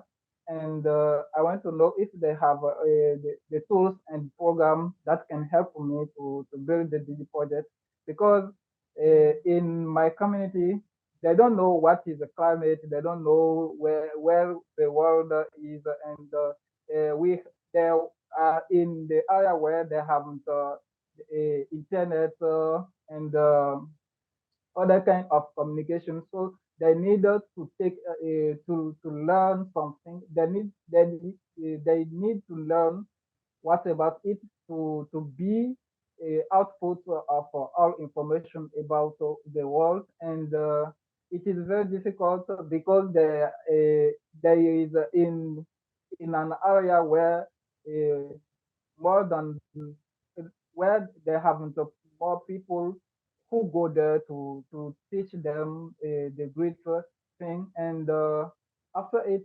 you tell about the holistic action we can take in an educational area. It was wonderful. I want to know if you have a program where I can go and learn more a approach that can help me to build my journey in sustainable education. Thank you.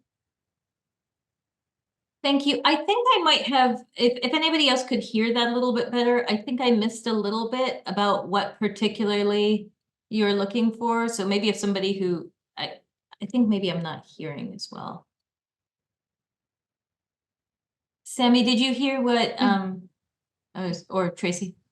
Did you catch the end question? I feel like that might have been the most important. Yeah, I piece. didn't. Could you Oh, okay. repeat it? Could you repeat your question, please? Just the very end that you said. How can you get involved? What was it? Hello, can you hear me? Yes. Okay.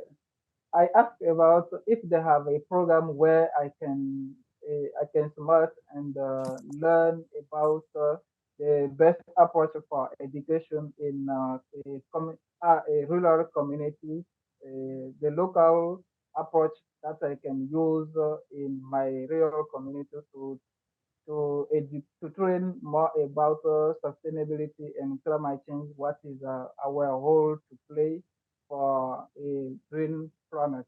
Thank you. Yeah, absolutely. We have a lot of programs that are really focused on supporting educators or organizations interested in using this approach. So I think the easiest thing to do would be to suggest that you you reach out to me via email or go on our website, but we do like frequent professional developments and things like that. Nisa? Or is it? Yeah, that's very impressive, Heidi. I do appreciate your presentation. As someone expert in sustainable development, our approach to develop such a kind of inclusive, sustainable education that you mentioned it for all, with multisensory engagement, with diverse narrative, with even cultural inclusivity, and with learning experience, including immersive and technology of augmented reality. Our approach is like a blend approach that foster climate change and science literacy and environmental literacy to ensure that every student growth is monitored and supported. I would like to ask if there is a platform or there is a center that can collectively amplify our solution to create such a dynamic and such a sustainable values, especially in Africa, because our game-based learning is for Africa and Middle East, and we enhance inclusivity globally. So if there is anything, we can really amplify it through our solution to create an inclusive and sustainable education for all and engaging also. Thank you. Thank you so much. And yeah, I agree that a platform is one of the most necessary things. Currently, we're a little bit hampered. I actually would say WSS has some really interesting ideas on this. It's one of the reasons I initially started speaking with them, because I think we're at this point that the sort of drawing together of human innovation and creativity is an opportunity. And I think that some of the work, and I would turn to Tracy and John and Sammy and all of you to say, some of the work there is kind of important for that. Yeah, the Phoenix platform. Exactly, Sammy. All right, I'm gonna finish this off because I know I'm totally out of time, as I often am. I'll very briefly talk about we implement this all over the world. We've reached a lot of students, and I'm hoping that we're just getting started, and that this can, this conversation can be part of increasing that impact, but on not just impact, but like working with all of you to collectively implement the goal that we've been talking about. These are a few reflections of young people who have done some of our work together. And one of the things I really love about this is that there's little things, like it's these little changes, I think, that add up to changes. Like, oh, I just pay more attention to my surroundings. I've become conscious. I want to share with others. And those small shifts add up over time, I think, in terms of education. And I also want to acknowledge that this is one piece of a larger need for systemic transformation, and one that we're also interested in. So thinking about how we take content and pedagogical knowledge, how we move it to professional development, to systemic transformation and global networks. So this is work. If this content doesn't speak to you, but you're involved at one of these other levels, we are interested in collaborating. So I want to finish with something I've never done with a group before. So I think that this group is the sort of right one to try this. But I've been working for myself on imagining what a different educational system would look like. And I've started off by sort of giving myself a little bit of a dreaming, a meditation. So I would invite you all to very briefly close your eyes and dream with me. So imagine entering a school that is one unlike any you have ever known. A school where every student is engaged because every student is seen and recognized. A place to learn together about what we most need to know. A place to support each other because learning takes place through dialogue with each other, within and between disciplines, with the past and the future.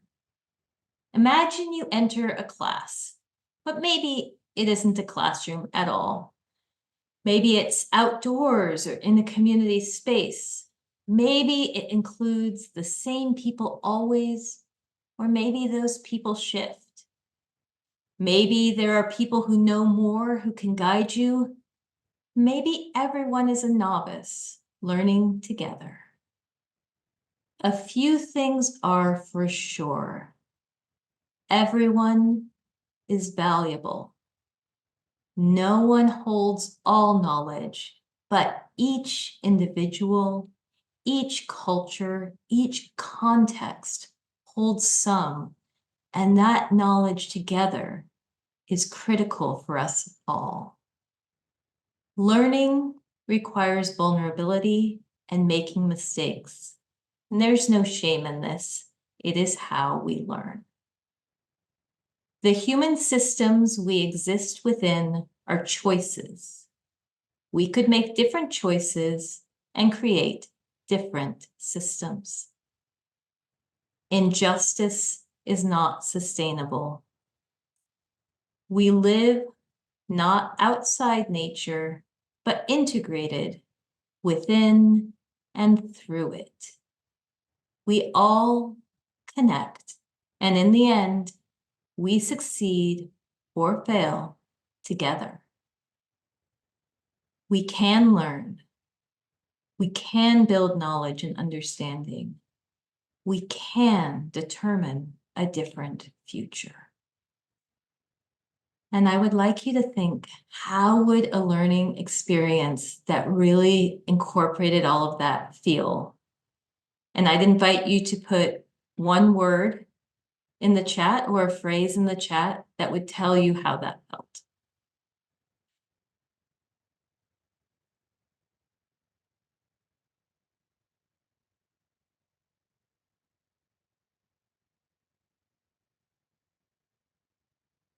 Hopeful, a global group hug. Thank you, Sammy.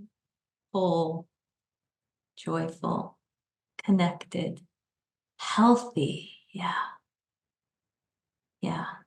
Alive, peaceful, and hopeful. Yeah. Yeah. Well, eco-conscious. Ooh, graceful. Such a nice word. Powerful. I like that word too. And safe and empowered and happy. Yeah. Yeah.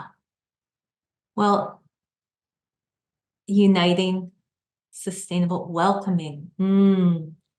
Imagine a welcoming education space. I love that. Peaceful, liberated. Thank you. Thank you for that. And hopeful. Honest, yeah, and tranquil and calm and connected. Oh, revolutionary. Love that, Steve. Loving, yeah, and positive. I love all of that. And I have to say, it's such a pleasure and a privilege being with you all today and hearing these thoughts with you. And I deeply hope that what we're all moving towards is that all of these words in terms of our young people, in terms of education, in terms of the future that we're working towards. So I pass it back to Sammy. Thank you so much, Heidi. We all feel your care and you're doing amazing work in the world. Thank you so, so much for being here. And so I will put Heidi's email in the chat. If anyone else has questions for her, you can reach out to her directly. And we're going to transition to our next speaker now.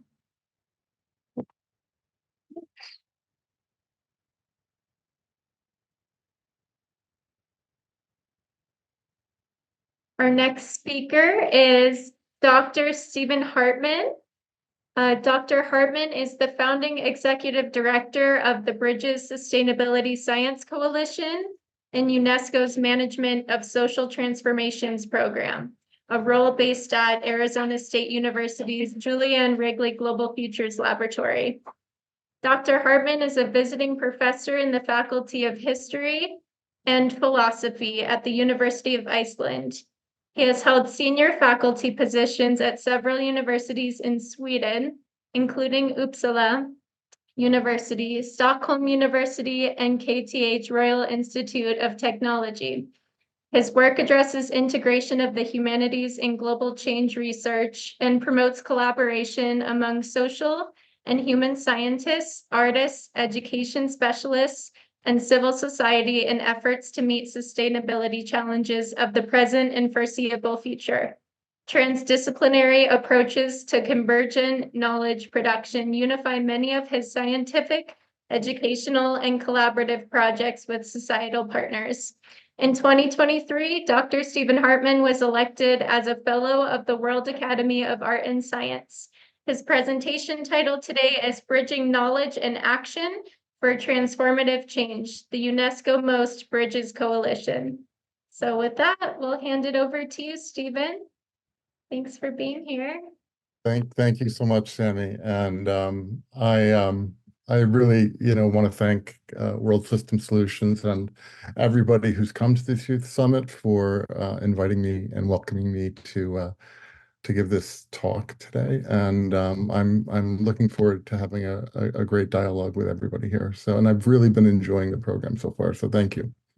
Can I just ask you really quickly, Sammy, if I share my screen, if I share my I'm going to do a PowerPoint too. I'm a little concerned that, do I still show up, or is it just the full screen that shows up of my presentation?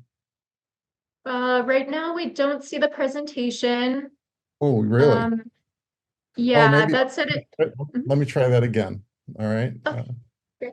And then, yeah, just so you can give me, I'm trying to find the share app button again here. Oh, there it is. So okay. So I think I found it. So I'm gonna try sharing this again. And then I'll go into my presentation mode. And when I'm in my presentation mode, is it just the presentation you see, or is it me as well? So right now we don't see you. We do see a screen and it has a slide here. And Right. I think you just need to click on presentation mode for it to go full screen.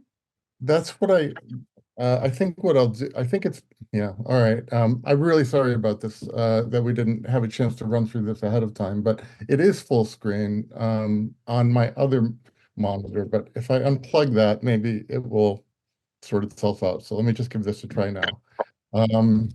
I'll try sharing my screen one more time.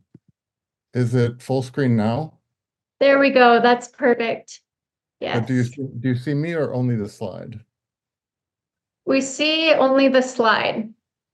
Okay. all We right. would, yeah. Unless there's a way to do a presenter view or something like that. Are you wanting to be on camera? Because we don't see your face right now. Right. Well, I thought it would be nice so that it wasn't just slides. But if this is the only way to No. sort of, We would be able to see you right now if your camera was on. it is though. Oh, it's not on? I'm No. really, oh, sorry about that. Okay. It's okay. Okay, let me go back But out. I think if you put your camera Yep. on, then we'd be able to see both while you're sharing. All right, let me try this again then. And I apologize for all these hitches. Okay, so I thought my camera was on, so sorry about that. Start my video. There we go. Yes, we can see you now. Thank you so much. And you can see the slide as well. Not yet. Really, because let's apologies for all of the hitches here. I guess I have to go in. Yeah, I have to go into share mode again. So fourth time's a charm, or third time's a charm. Let's give this a try. I'm trying to find the share button again on. It sort of disappears on me is the problem. I don't know why. Oh, here we go. So let's try this. Okay. Do you see the slide and me now? Yes. Okay. Yes. All right. I'm really sorry about that. Really sorry about that. No. All right. Thanks again, everybody. And so I'm gonna tell you about the Bridges Coalition, the UNESCO Most Bridges Coalition. And it begins, the story of the Bridges Coalition begins in 2015, when the Paris Agreement was being finalized, when UN Agenda 2030 was being finalized, and the Sustainable Development Goals were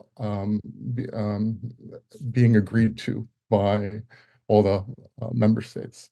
And in tandem with that, I'm having some difficulties advancing my slides. In tandem with that, UNESCO decided to start a project called Broadening the Application of the Sustainability Science Approach.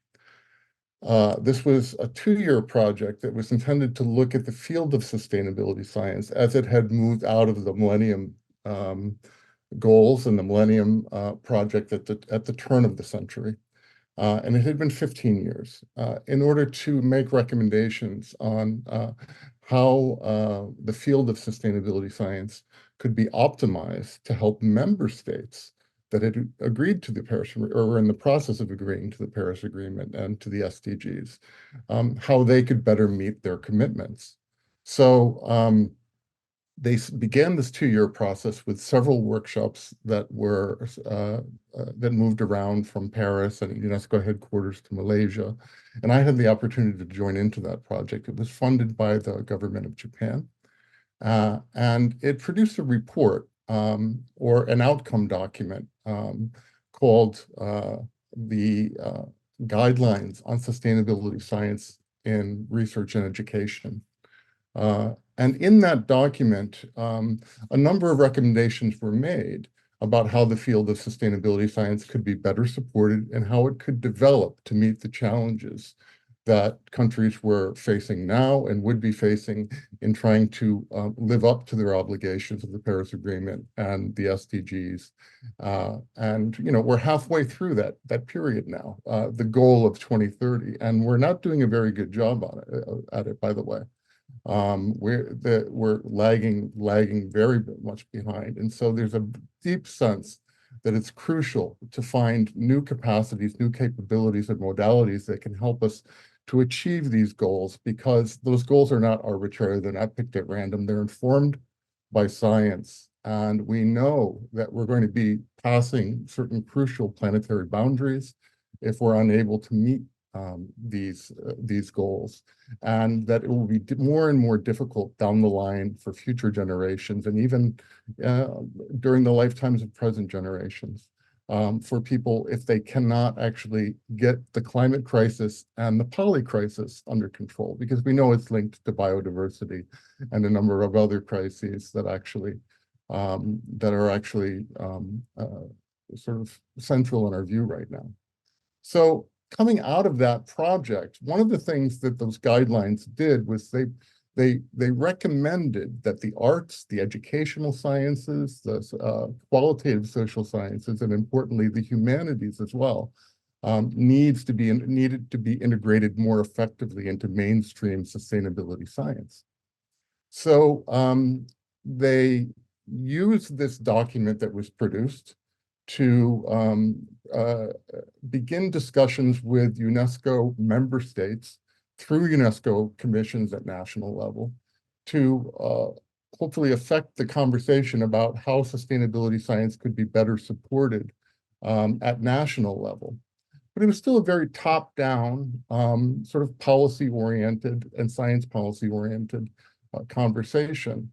A number of the stakeholders that had been part of that project that produced the guidelines of sustainability science and education met and followed up, led by, in fact, UNESCO, but also by CIPSH, which is the International Council for Philosophy and Human Sciences, and the Circumpolar Observatory of the Humanities for the Environment Global Observatory Network. And that's how I came into the work, because I lead the Circumpolar Observatory based in Iceland.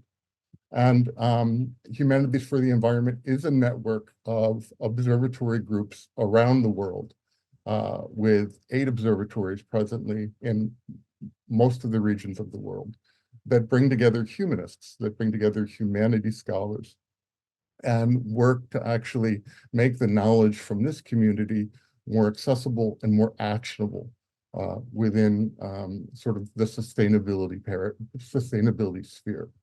So what happened then was that a new project began or was formulated in 2019 and began in 2020 with a series of 4 more workshops. And a number of stakeholders were brought together for this project.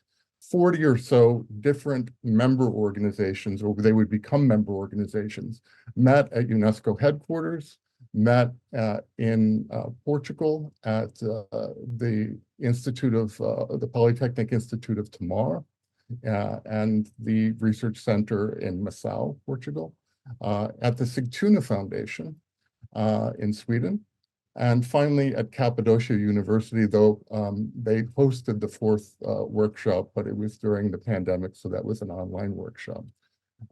And as a result of this, a new instrument or a new organ was foreseen that would be the Bridges Coalition, that would bring together diverse stakeholders from knowledge institutions, academic institutions, but also from civil society and from other kinds of entities that sometimes fell outside of mainstream sustainability science, that fell outside of mainstream science policy work, like indigenous peoples as well. So I'll let this run for a moment to give you a sense of how we framed it at the time.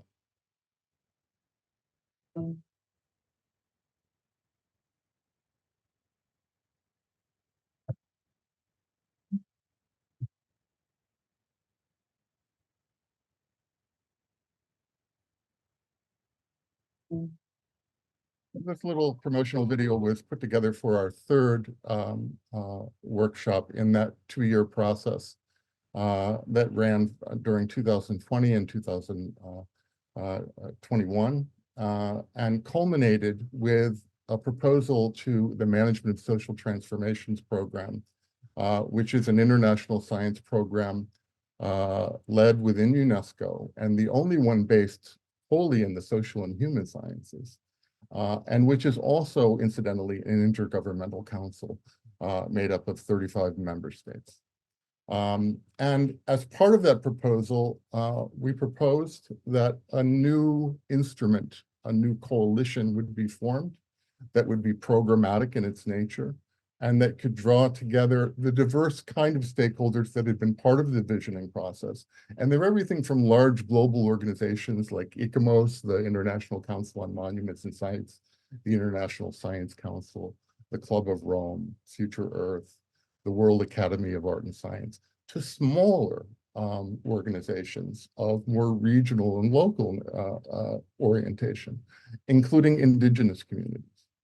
And what we saw as being necessary is a way of advancing this bridging work that would more successfully bring in knowledge communities that had not been part of mainstream sustainability science before, was being able to have all of these stakeholders, large and smaller, but with a key sort of engagement and a sense of mission and duty and real capabilities that they could be bringing to the table and sharing with one another. We saw it as necessary that these different entities could be sitting at the same table, working together on solutions.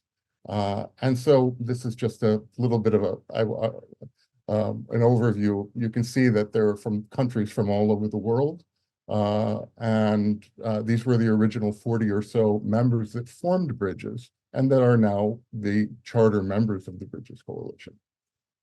Bridges Coalition now has been going and has been operational and has had implementation capacity, let's say, for the past year to a year and a half. And we're in what we're calling the transitional getting start phase, I guess you could call it. And we have hubs based at Arizona State University. We have an international secretariat and a UK hub based at the University of Wales, Trinity St. David. Princeton University and CUNY in New York share a thematic hub. The University of Pretoria in South Africa also sponsors a hub at its campus in Pretoria. And then we also have the Club of Rome, a non-academic institution, but an organization that is a global think tank with its own very significant capacity that is also bridging in terms of the different kind of stakeholders that are involved in the Club of Rome. And then most recently, beginning right around now, we have a new hub beginning at the University of Cologne that is joining. And this is seen as part of a process whereby we expect within the next couple of years to have more than double the original number of hubs, especially in regions around the world where we haven't had hubs or we don't have them now. In Asia, in South America, we have proposals being prepared right now from Uruguay, discussions in development with stakeholders and significant institutions in Japan and organizations in Japan and China, and in the Middle East as well, and in Kenya. I saw that there were a number of people at this meeting from Kenya. The idea is that we're going to augment the original group of hubs. These are just some photos taken from the launch of the different hubs that took place a little over a year ago, from Wales and ASU in this case. What Bridges is all about and what Bridges is working to do is within the UN system, working to build robust and transformative communities of knowledge, purpose, and action, and promoting through undertaking a wide range of activities with high-level partners, with regional, more local partners, different activities that actually can move the needle and on how we can have more inclusive, more equitable representation of knowledge communities that don't have a strong track record of integrating with strong academic institutions and natural science-driven sciences. So that's the idea behind Bridges, that we're bringing qualitative social sciences, the humanities, the arts, and educational sciences, as well as other knowledge communities, indigenous knowledge communities, indigenous science, we can even call it, and the knowledge from stakeholders, including youth, including other marginalized peoples who have very significant local knowledge, who have very specific profession-based knowledge. We're very interested in finding ways to create greater sharing and collaboration across divides where you don't often find a lot of these entities at the same table. So I'll just really quickly run through an example of some of the things that we've undertaken in the last year to advance this initiative. One of them is collaboration on Future Earth's Pathway Forum series. Future Earth sponsors a series of webinars every year called the Pathways Forum that's about advancing sustainability science in different ways and approaching it from different angles. And a couple of these a year, we do a team up with Future Earth where we're bringing the social and human sciences dimension as well as knowledge from other non-academic knowledge communities and action capacities from communities outside of the academic mainstream into these discussions as well. And we host a couple of webinars. So you can go to the Future Earth website for Pathways Forum and find the webinars, the videos for the webinars archived there. We just had one a few weeks ago focused on climate litigation, where we were looking at the state of climate litigation around the world and how this transects many different communities, from the legal practitioner community, from the courts and lawyers and so forth, to academic communities that involve both climate scientists and philosophers and ethicists, to activist communities, small communities that are actually stepping up, and the ones who are actually leading the charge, often with youth at the center of these cases, on trying to get governments to meet their obligations according to the agreements that they themselves have committed to, but which they don't have a really great track record so far of meeting. And so that's often what these climate litigation cases are about. And so we had a Pathways Forum that looked at that. Last year at COP27 in Sharm el-Sheikh, we sponsored, together with Future Earth, but also with ASU Global Futures Laboratory, some events, including, and we had one as well focused on, for instance, how we can draw upon local knowledge to better prepare communities for dealing with the situation of devastating wildfires. In Portugal, wildfires have just been absolutely devastating on communities in central Portugal. And there have been sort of place-based and community-based approaches that are a bit off the charts or a bit different from the mainstream approach to these. And we wanted to highlight how these communities were themselves taking the lead and formulating new approaches to how wildfires could be prevented or mitigated in their region based upon local solutions that were really, really ground up, that were really, really grassroots based, but that also involved municipalities working together with landowners to working together with other stakeholders. So that was one that we did at COP27. We did one together with some people we're going to hear about after my presentation, Veta Silova, and we're going to hear about the Turn It Around project, which was in one of our sessions devoted to the role of youth and gender and indigenous communities, specifically in the Pacific, but where we brought in some cases also from the circumpolar north as part of the Bridges contribution to this session. And this is an example of one of the ones we brought in from the circumpolar north, focused on Alaska, indigenous communities in Alaska, and the link between heritage and climate change and vulnerable heritage as a result of what's going on with environmental change. So these are just a few examples. We're also working with the Earth League, with the Global Futures Laboratory at ASU, together with their international partners, on the 10 must-haves initiative and the 10 must-dos initiative, which is seen as another approach to complement the SDGs. Heidi pointed out, I think rightfully, that the SDGs are not perfect. They have their limitations, and the 10 must-have and 10 must-dos initiative is one of several complementary efforts that are actually being undertaken to see how we can better sort of fill in or be more successful where the SDGs are not entirely successful, or where they can't be because of the limitations of how they were framed to begin with. Finally, or almost finally, I'll just mention that we have developed working relations with the Learning Planet Institute, with I mentioned the Earth League, but also the Commissioner for the Well-Being of Future Generations in Wales, the first position of its sort from a national position that is politically independent, that actually tries to take a look carefully at how public entities actually can actually be living up to the SDGs. And we're together with Learning Planet Institute in particular. Last year we partnered with them and had 6 different events at the Learning Planet Festival, which happens at the end of January every year. And together with some of our member organizations, or like the Club of Rome that sponsors a hub, we did something together with the Learning Planet Institute that introduced Bridges there then, because it was very new at that point. But we also looked at, again, different approaches to youth-led climate action, for instance, in the Arab region, in European youth, and reports that came out last year looking at specifically the state of young people and their sense of agency and empowerment, and their views about their future in regard to climate change. And so we had this really interesting session devoted to that at last year's Learning Planet Festival.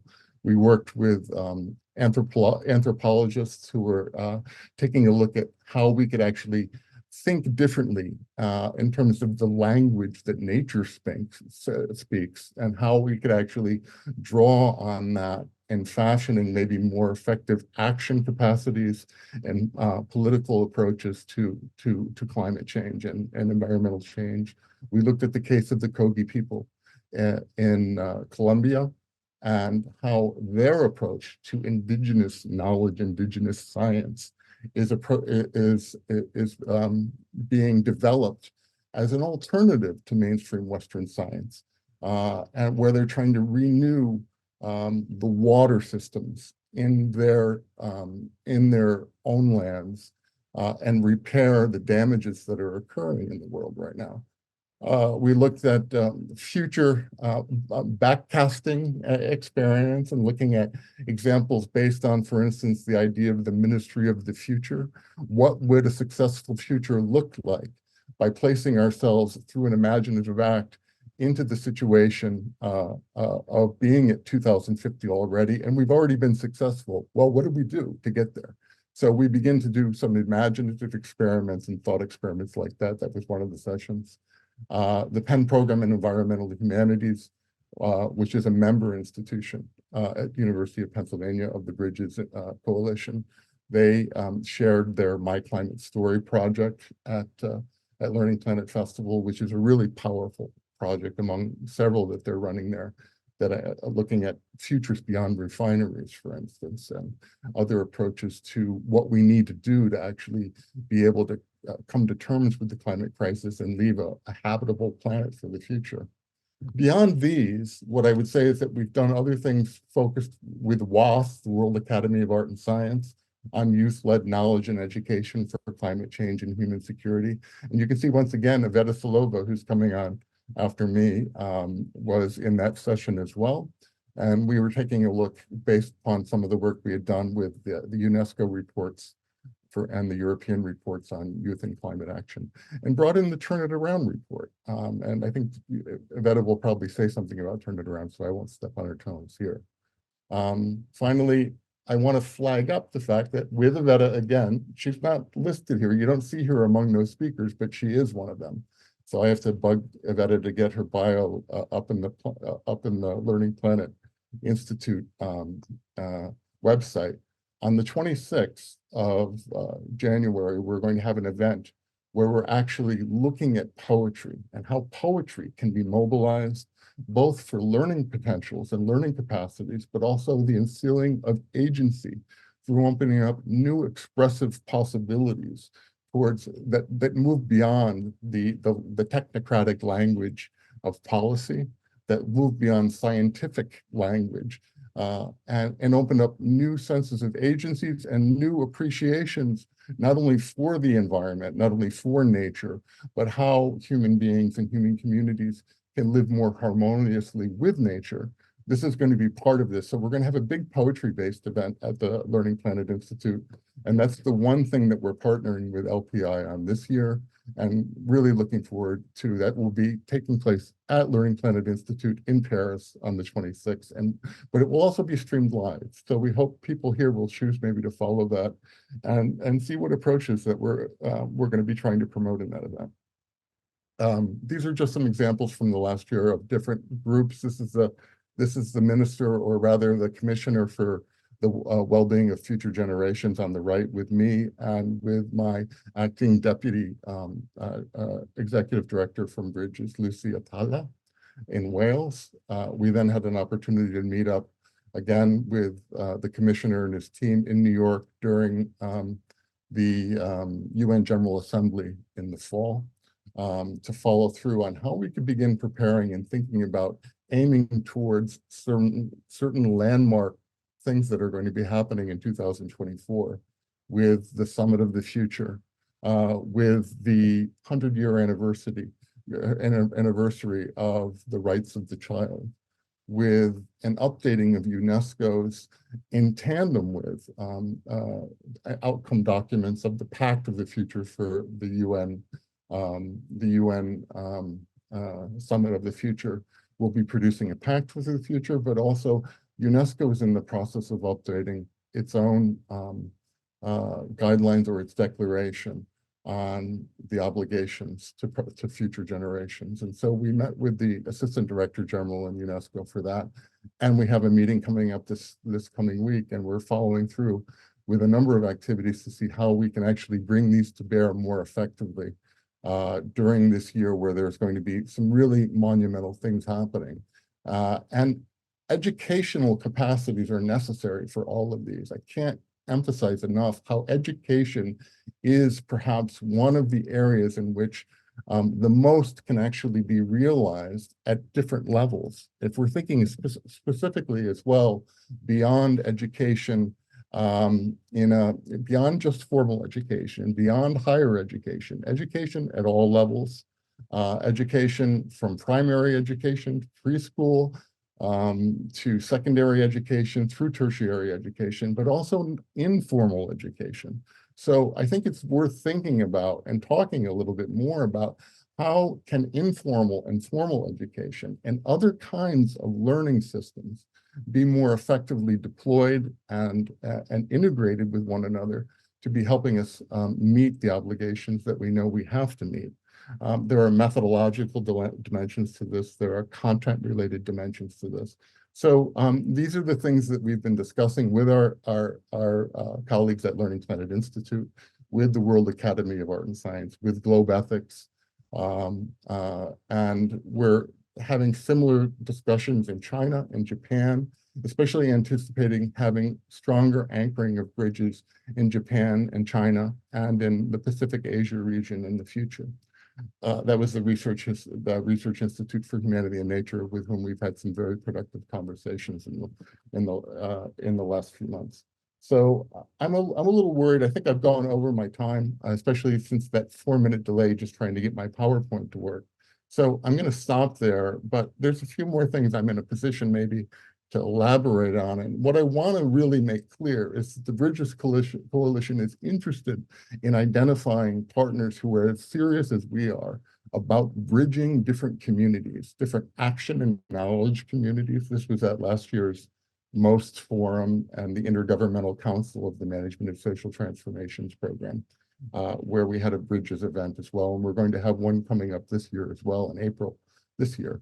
And I won't share the links right now, but I do really want to emphasize that our approach is how can we actually target those areas that have not successfully been included as successfully in the past, and begin to bring them in through different measures that can allow us to build new structures that, in the process of building those structures, can help us not only to more effectively make the most of different systems that already exist, different organs that already exist, but renew them and create new structures, because I think we're going to really need to do that to be able to come to terms with the climate and the poly crisis that we're facing.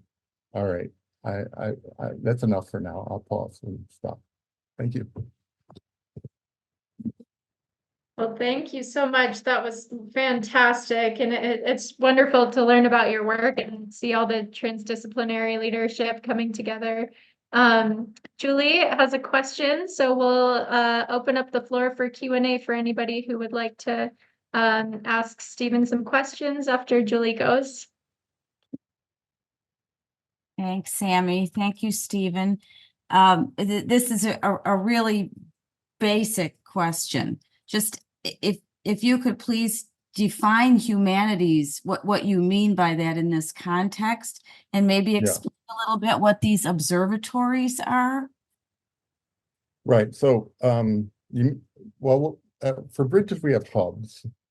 And for humanities, for the environment, there are observatories. And so they're not one and the same. I mean, Bridges partly came out of a process that involves co-creation with one of the observatories for humanities for the environment. So these are localized regional networks of researchers, scholars, and sometimes, in some cases, people who aren't academics, but who are doing significant work as practitioners in environmental management and other approaches to sustainability.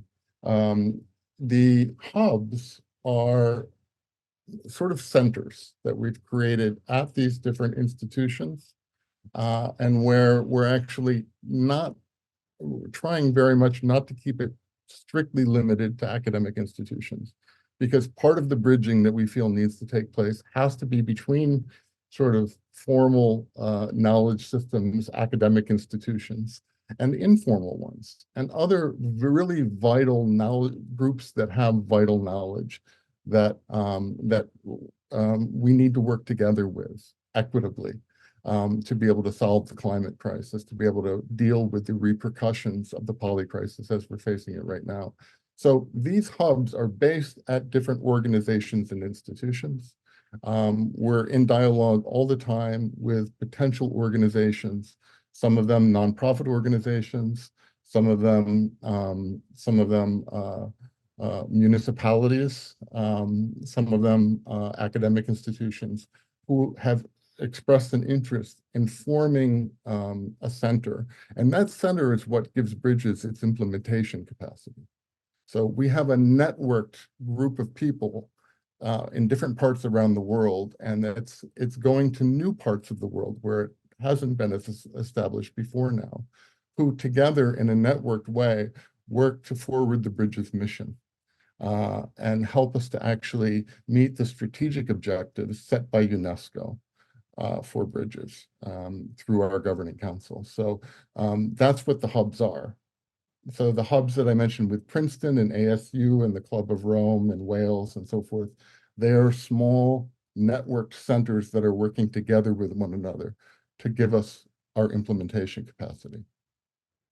And by the word humanities, you're referring to non-traditional scientific studies, or like, what do you mean by humanities? Yeah, so I mean, I'm partly we're talking about the humanistic disciplines like philosophy, like eco-criticism coming out of the field of cultural studies and literature, like anthropology, archaeology. We have the sort of formal disciplines that don't fall in the hard sciences, that don't fall into the natural sciences, but contain really, and historical disciplines, for instance. So that contain very significant knowledge that has not been successfully mobilized in the sustainability science community before now, because there hasn't really been a place for them. Part of the mandate and the mission of Bridges is to actually not only is to fill that place that's been missing with some of these, but we take a broader approach to humanities as well. We don't see it only as these academic disciplines. We see it as other forms of human knowledge systems that actually also have fallen outside of the mainstream in sustainability science and in the science policy interface.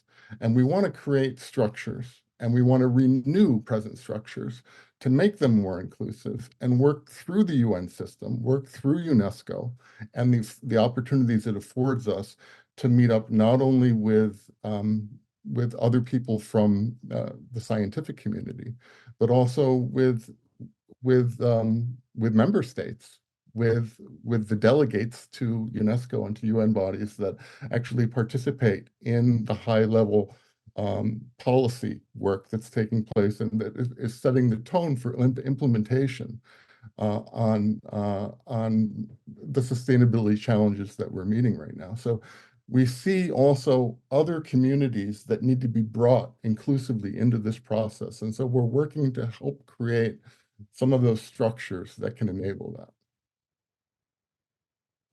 Thank you. Sure. Thanks so much. So we have some questions in the chat. One's from Nisaf, saying, do those observatory collaborations with social entrepreneurs and initiators in education and bridging that for which countries can be involved? All countries can be involved.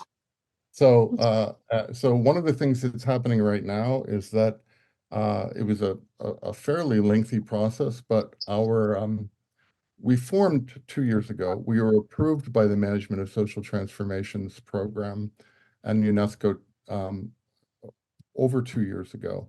And so we had our first General Assembly for Bridges then. We have been working on the legal documents that give us our terms of reference that that sort of stake out or that set in motion how we're going to work, how we're going to be governed, and what our strategic objectives are. We've been working on those during this starting up process for the last year and a half. And those statutes have now been approved by the Legal Affairs Division of UNESCO.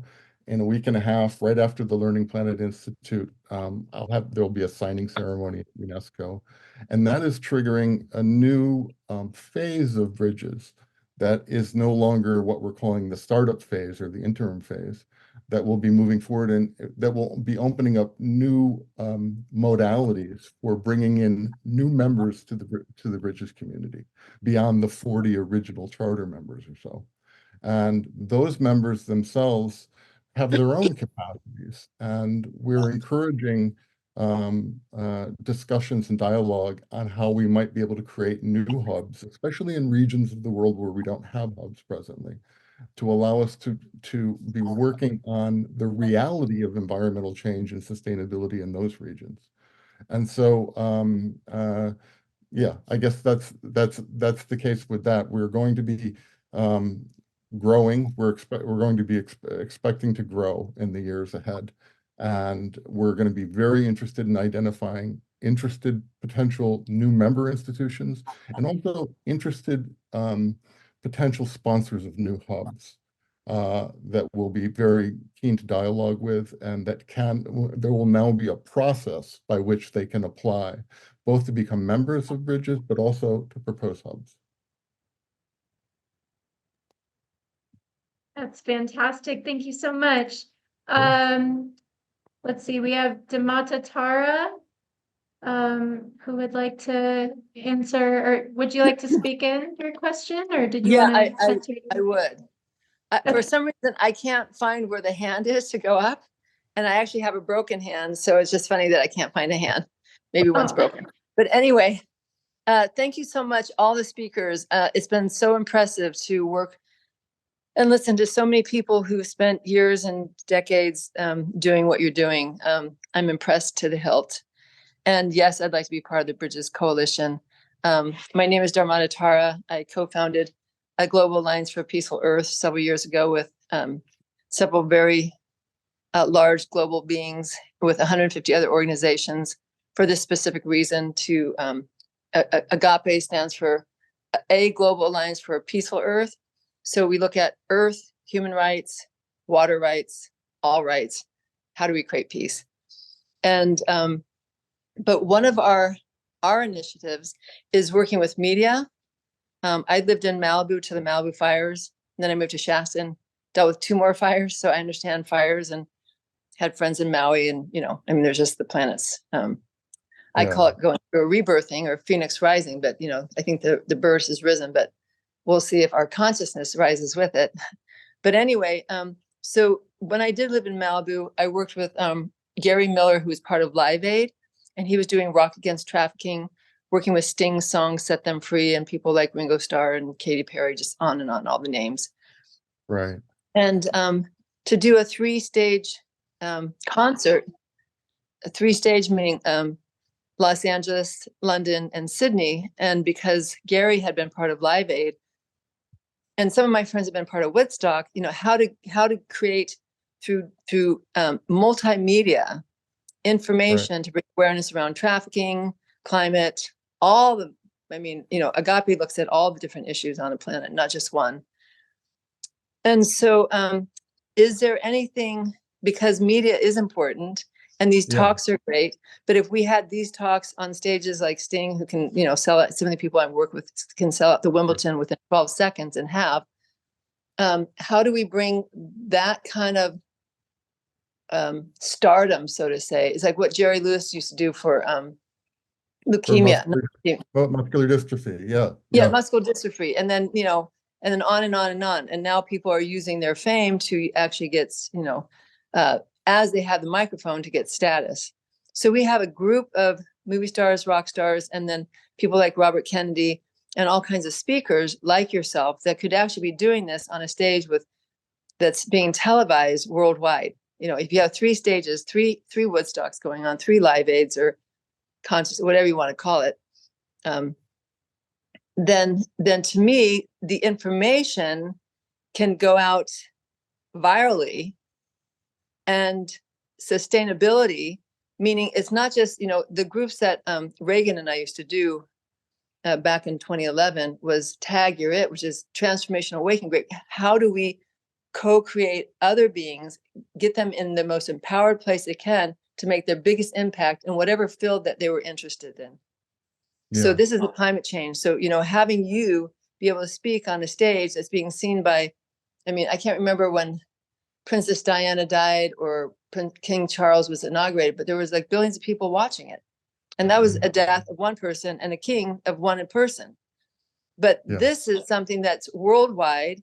It impacts every human being, not just human being, every sentient being, oceans, trees, birds, you name it. And so it deserves that kind of worldwide attention that unfortunately the governments and news aren't necessarily doing in the most efficient, proficient way, and joyfully, so that you reach the masses through joy, song, dance, celebration. Because as I was saying the other day to Reagan and John, that, you know, music and dance are universal languages that we all share, and we can have, you know, stages full of every type of music, every type of thing with the same messaging, and in between sets speaking out these things that you just shared and PowerPoints. So is that something, and I do know you, do you know Arthur Getz Esquerdo? I don't. Okay, I don't. he worked with UNESCO and he's working with us on a project in Ashland to do 1,000 acres, to have 7 villages to create kind of our own UN, you know, type of village. People can come and actually actualize these things.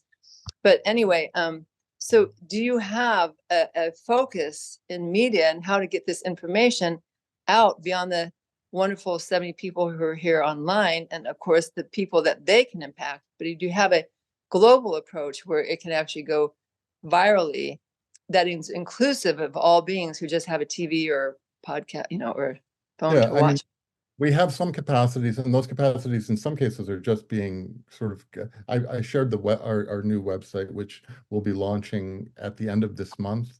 It was redesigned because there was kind of an unsuccessful version of it that we commissioned the first time, and it didn't really meet our hopes and expectations. So we have that website, but in addition to that, we have projects. So one of the things that we do is we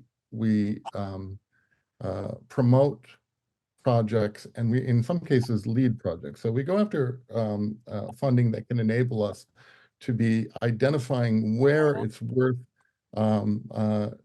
moving the needle significantly on community-led approaches to sustainability in particular that can actually that deserve to be better known and that can try new approaches that haven't really had an opportunity with significant support to do that. And so we go through we have kind of an agile approach towards fundraising in order to help us find the means to support new projects. But at the same time, we also, and I just shared another link in the chat window there, we produced a booklet a few months ago where we did a preliminary scoping of community-led sustainability science projects that we consider humanities-led and humanities inclusive, and that is community-led as well. This is part of a larger effort that we're doing to sort of draw attention to actual capacities that exist already, but that aren't very well known. And so we can always do better. We can always try to find people that help us amplify our message. We also have some significant ability through the UN system to get visibility, especially amongst policymakers for these kinds of issues as well, and through UNESCO and other UN channels. And that's kind of part of our mission. But we can always use more help, and we can always use partners that can help us amplify that message. Yeah, but there isn't a direct, because here's the thing is what I'm seeing is that the choir gets together, we talk to each other, we inform each other, and then we're happy that we're the choir, we know more.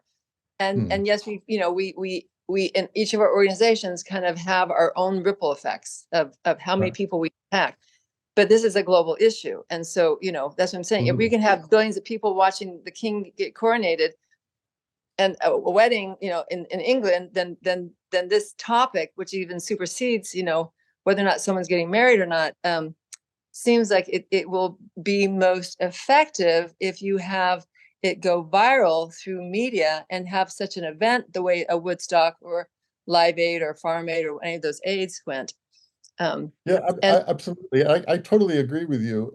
What we need help with that, because that's not necessarily our area of expertise with that kind of production, but if there are interested partners who'd be interested in working together with us and with World System Solutions, who have very much a harmonious mission with what we're doing, then I think we should find ways of seeing how we can actually bring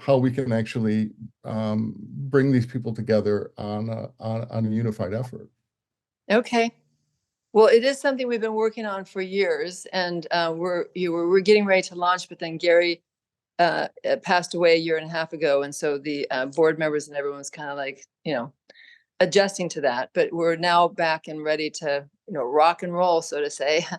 And and the team's already there. I mean, the teams, the groundwork has already been done. The album with Sting and all of his, the people who worked on that have already been established. So it's not like an idea form. And it's just in the next stage of manifestation. Our Bridges metaphor, and Bridges is really a metaphor, and Bridges is what connecting up entities that can bring a multiplying force to these kinds of questions. None of us can do it all. We have to work together. And so our emphasis is really on how do we better connect those entities that, if they join forces, can do a lot more than either of them could do on their own. Absolutely. Well, thank you for all your efforts, and everyone who's shown up today. Thank you for all your interest and efforts. Thank you. Thank you so much. We do have a couple more questions in the chat. One is from Niloba, and the question is, what do you think of adult learning bridging parents and children, parents being our fast life skill teachers? Yeah, I mean, I think intergenerational learning is essential. And I think in this sense as well, it's really important maybe for us to think beyond just formal education, but what are the other structures in society that can be used to actually to help forward other forms of learning? So rather, the term education sometimes can be a bit limiting, because it makes it seem by definition that we're talking about something formal, and we're not necessarily. But intergenerational learning, old people and mid-aged people and young people learning from one another is crucial. And I think anything that we can do, any structures that are harmonious with that kind of mission, we can look to different things in the knowledge institution area. How can museums and libraries and other public institutions that have knowledge at their center and the transmission of knowledge at their center without necessarily being educational institutions, how can they be better mobilized and brought more successfully into partnerships with other learning institutions, as well as with other civil society organizations that have a stake in us learning learning to do things more successfully. And so coming back to the intergenerational, I believe very strongly in sort of cross-generational and intergenerational learning. And so I think that's definitely where we need to be going as well. Fantastic. And so the last question in the chat is from Nagalim. And they have shared, what do you think? Oh, sorry. I would like to learn more about the poetry event, as well as share some of our experiences from Cameroon, because we've used arts, media, and sports for environmental education in my community for a long time. The results are inspiring. Well, yeah, I would love to be able to share more of that information. Perhaps I can share it with the organizers of this session, because we're going to be, and of course, I'm already connected on LinkedIn and Facebook and certain other social media platforms with the folks running this this great summit and this workshop. But we'll be sure to share. We have sort of informational posters coming out in the next few days that I'll be sure to share with you, Sammy, and other folks in this meeting. And maybe we could just sort of reshare for anybody who may be interested. Absolutely. Well, thank you so much, Stephen. It was an incredible presentation that you've given us today, and it's inspiring to see all of the collaboration that's happening and the ideas that are coming through. Is the email that you provided us, is that the best way for folks on the call to be able to contact you, or do you prefer LinkedIn? Yeah, I have two emails. You can use the email that I gave you, the ASU one, but there also is a more general one for Bridges that sort of gets handled, and it's this one.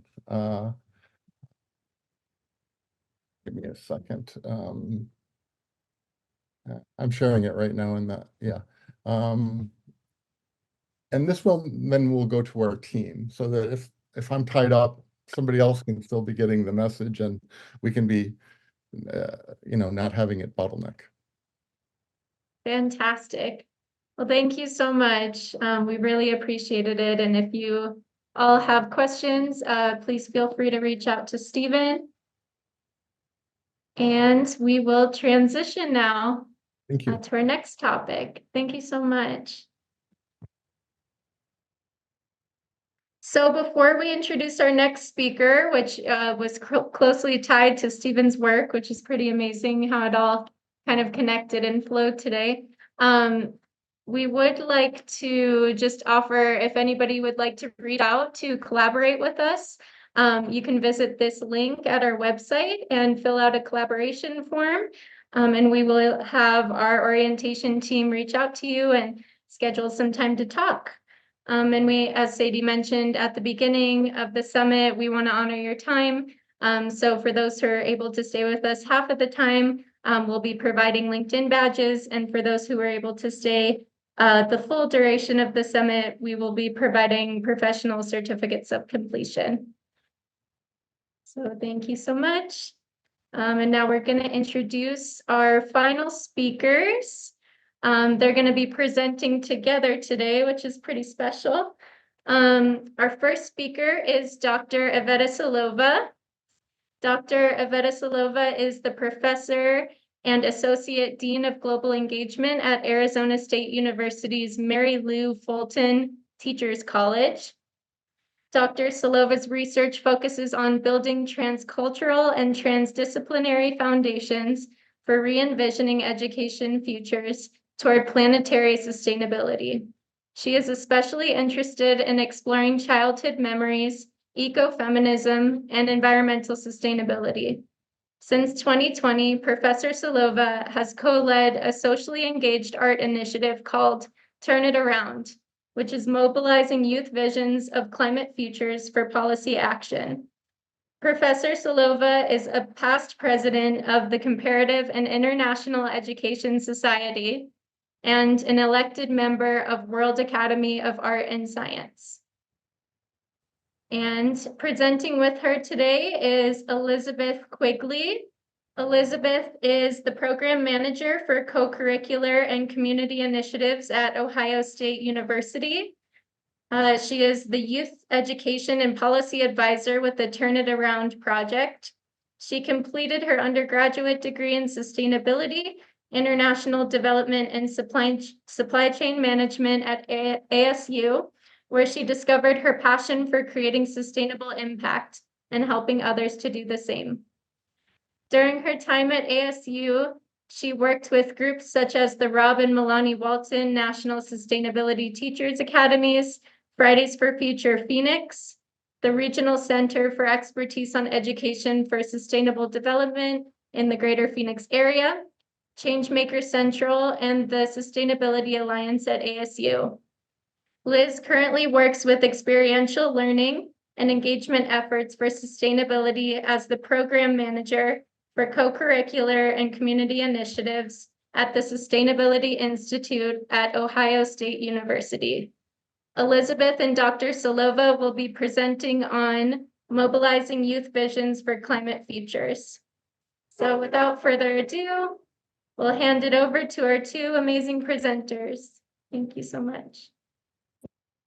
Thank you Thank for you the so introduction. much. And many thanks to the organizers of this event, for the speakers who were incredible, and for the amazing questions from the audience, and all the conversations that are happening in the chat and live. So it is such a pleasure and honor to be together, to spend this time together today. So as you already may have deducted, Liz was a student at Arizona State University where I work, and we collaborated very, very closely for the last 2 years on many projects, including this socially engaged art initiative called Turn It Around. And we wanted to share some of this work with you today, and also invite you in joining the forces and bridging all of the work that we do across the world to amplify the impact. So Turn It Around, we started this project about 3 years ago, approximately at the same time when UNESCO was launching its Futures of Education initiative. And we realized at that point how two major problems became really visible at the preparation of that UNESCO's Futures of Education report. First problem, and this is one of the foundations of the work, the starting point of some of the works that we do, and maybe Liz, we can go to the next slide. So the first problem is that education is really very directly implicated in the climate crisis that we are facing right now, and many speakers have already talked about it today. So, and I think it's really becomes really clear when we see all of the efforts internationally that are being put to promote education as key to sustainability. Yet we really see how schools and universities instead continue to serve and maintain the status quo, including separating humans from nature, including prioritizing workforce supply for economic development over environmental sustainability, including really putting a lot of value on individualism and competitiveness rather than collaboration and interdependence, among many, many other things. And as David Orr said a couple of years ago, more of the same type of education will not help us alleviate the climate crisis. We need a completely different type of education. So, so this is one entry point into the discussion for us. The other entry point is that a lot of the discussions about the futures of education are happening without the participation of young people. And this became really, really evident in the UNESCO's Futures of Education report that convened a steering committee of the most amazing individuals, scholars, former presidents. Actually, it was led by the current president of Ethiopia. This steering committee was chaired by the current president of Ethiopia. But the steering committee did not include any single representative of youth. And we thought it was so ironic, but also so telling of our current times, that the futures of education are being decided without the people who will be living those very futures. So this became the impetus for our project. So we decided to start a project in parallel to the UNESCO's Futures of Education initiative. And we thought that it would be really important to mobilize youth visions of education futures and then bring those visions in conversation with the larger UNESCO initiative. So we started a parallel project about 3 years ago, which was called Turn It Around. And to really bridge these different conversations. And we decided also as part of this process to make art a central feature of the project. And this is partially because art is a relationship builder, because the climate crisis is about our relationship to the planet and to each other. And it's one of the ways of how we can be relating to each other, because art really inspires dialogue and empathy, because it also inspires revolutionary action. And art is one of the most universal languages in the world, as some of the speakers also mentioned today. So someone does not need to learn a language for years in order to look at a piece of art and interpret it. And art really evokes very raw emotion, and it inspires transformation. So what we wanted to do was we wanted to crowdsource youth visions of education futures through the art, and we wanted to use this art to move policymakers on an affective level, because all of the scientific data that they have at their fingertips is not used appropriately. So we thought that in addition to all of the important work that's done on the scientific side, that perhaps we can also try to engage art in moving them on an effective level. So this is how the project was conceived, and it was developed together with students and artists and professors at Arizona State Universities, but then it really spread out globally. So we invited, basically crowdsourced youth visions of education futures, climate futures, through social media networks, inviting children and youth to share their artwork and text responses to several prompts, such as asking young people to tell us about their ideal learning environments, tell us what they can learn from nature that they cannot learn at school, share their everyday actions that contribute to livable future on Earth, tell us why climate education should be included in the curriculum, and also tell policymakers what children and young people want policymakers to know when they make decisions about their futures. And also questions like, where do young people find hope and resilience to face the uncertain futures? So through Instagram and TikTok and Twitter, while it was still Twitter, and actually also on the ground workshops, we invited people to share their visions and their ideas with us in the form of art, but also text. And so we received in a really short time contributions from over 1,000 people from over 60 countries, 5 continents, and was really fascinating because most of the submissions actually came from the global South, compared to the global north. And this is perhaps because this is where the effects of the climate crisis are felt the most. And but so that disproportion actually was really, really interesting. But also what's important is that in this process, we invited people to, anybody could contribute. So it actually mobilized visions and ideas of climate activists that may not be visible in the media on an everyday basis, like Greta Thunberg and others, but people who are climate activists in their everyday lives and who do absolutely powerful work that needs to be seen and known and engaged with. So this became also a part of the mobilization of these visions. So then what we did was we curated all of the artworks that you can find on the website that Liz will share with you. But what kind of the one of the approaches that we did was we curated the submissions in a form of flashcards. And because flashcards are one of the most basic teaching tools that adults use to teach basic facts to children and youth.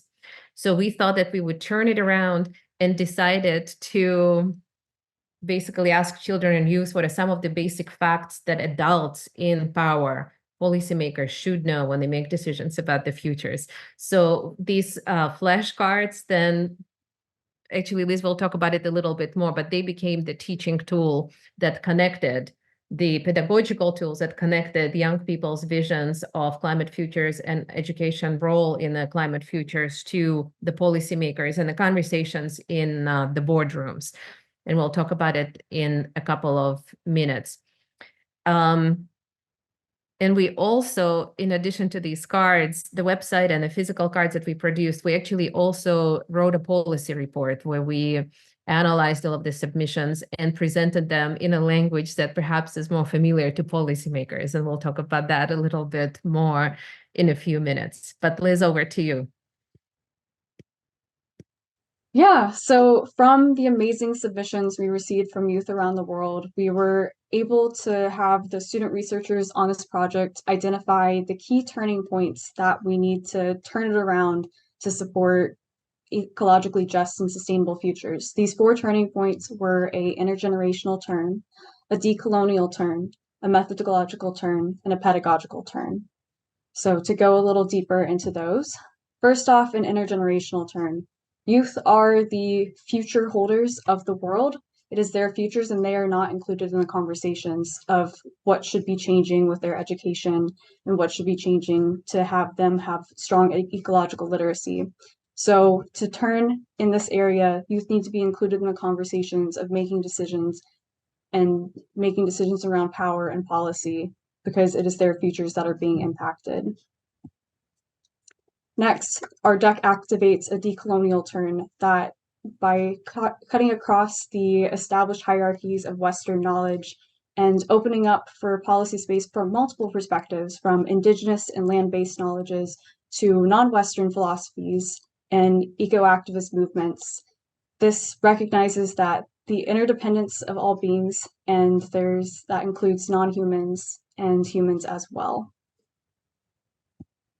We additionally have the methodological turn, which is activated by weaving together the aesthetic and imaginative lenses of art and poetry with ecological, experiential, and empirical knowledges. It invites us to engage differently and fosters a new way of conversation with one another and our changing world. And finally, we have the pedagogical turn, which activates by envisioning a radical transformation of education systems around the principles of interdependence and interconnectedness, and make everyone and everything that are part of Earth's ecological community come together.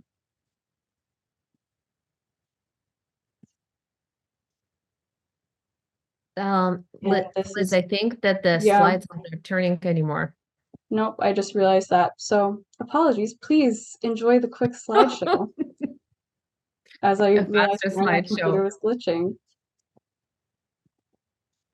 Back to you, Iveta. All right.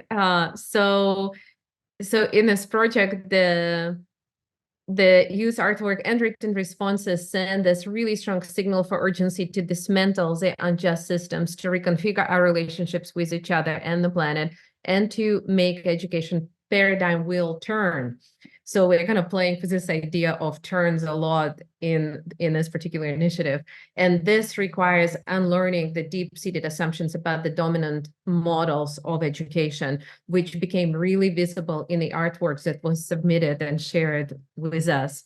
So, and here we actually work with some of the, this deep-seated assumptions about education in terms of the root metaphors, or kind of, some of the larger metaphors that really shape how we feel, how we think about education, right? And how we engage in it. And so just some examples here.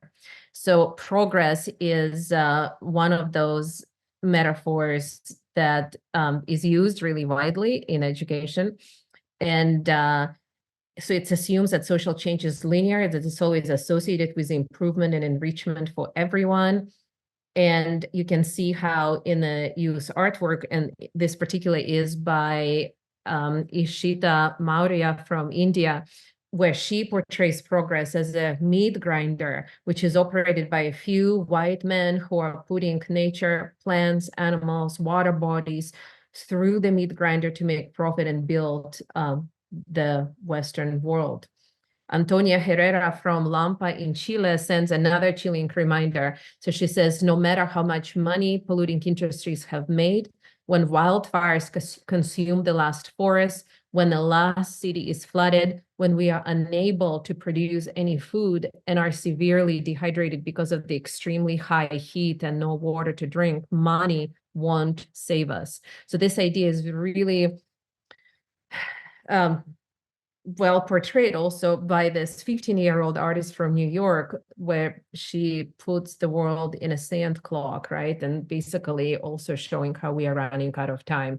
So really, really vivid, powerful images that cannot be unseen once you see these images, right? And they put in question a lot of the basic assumptions that we have about what is good education, for example, or what is good life. So the next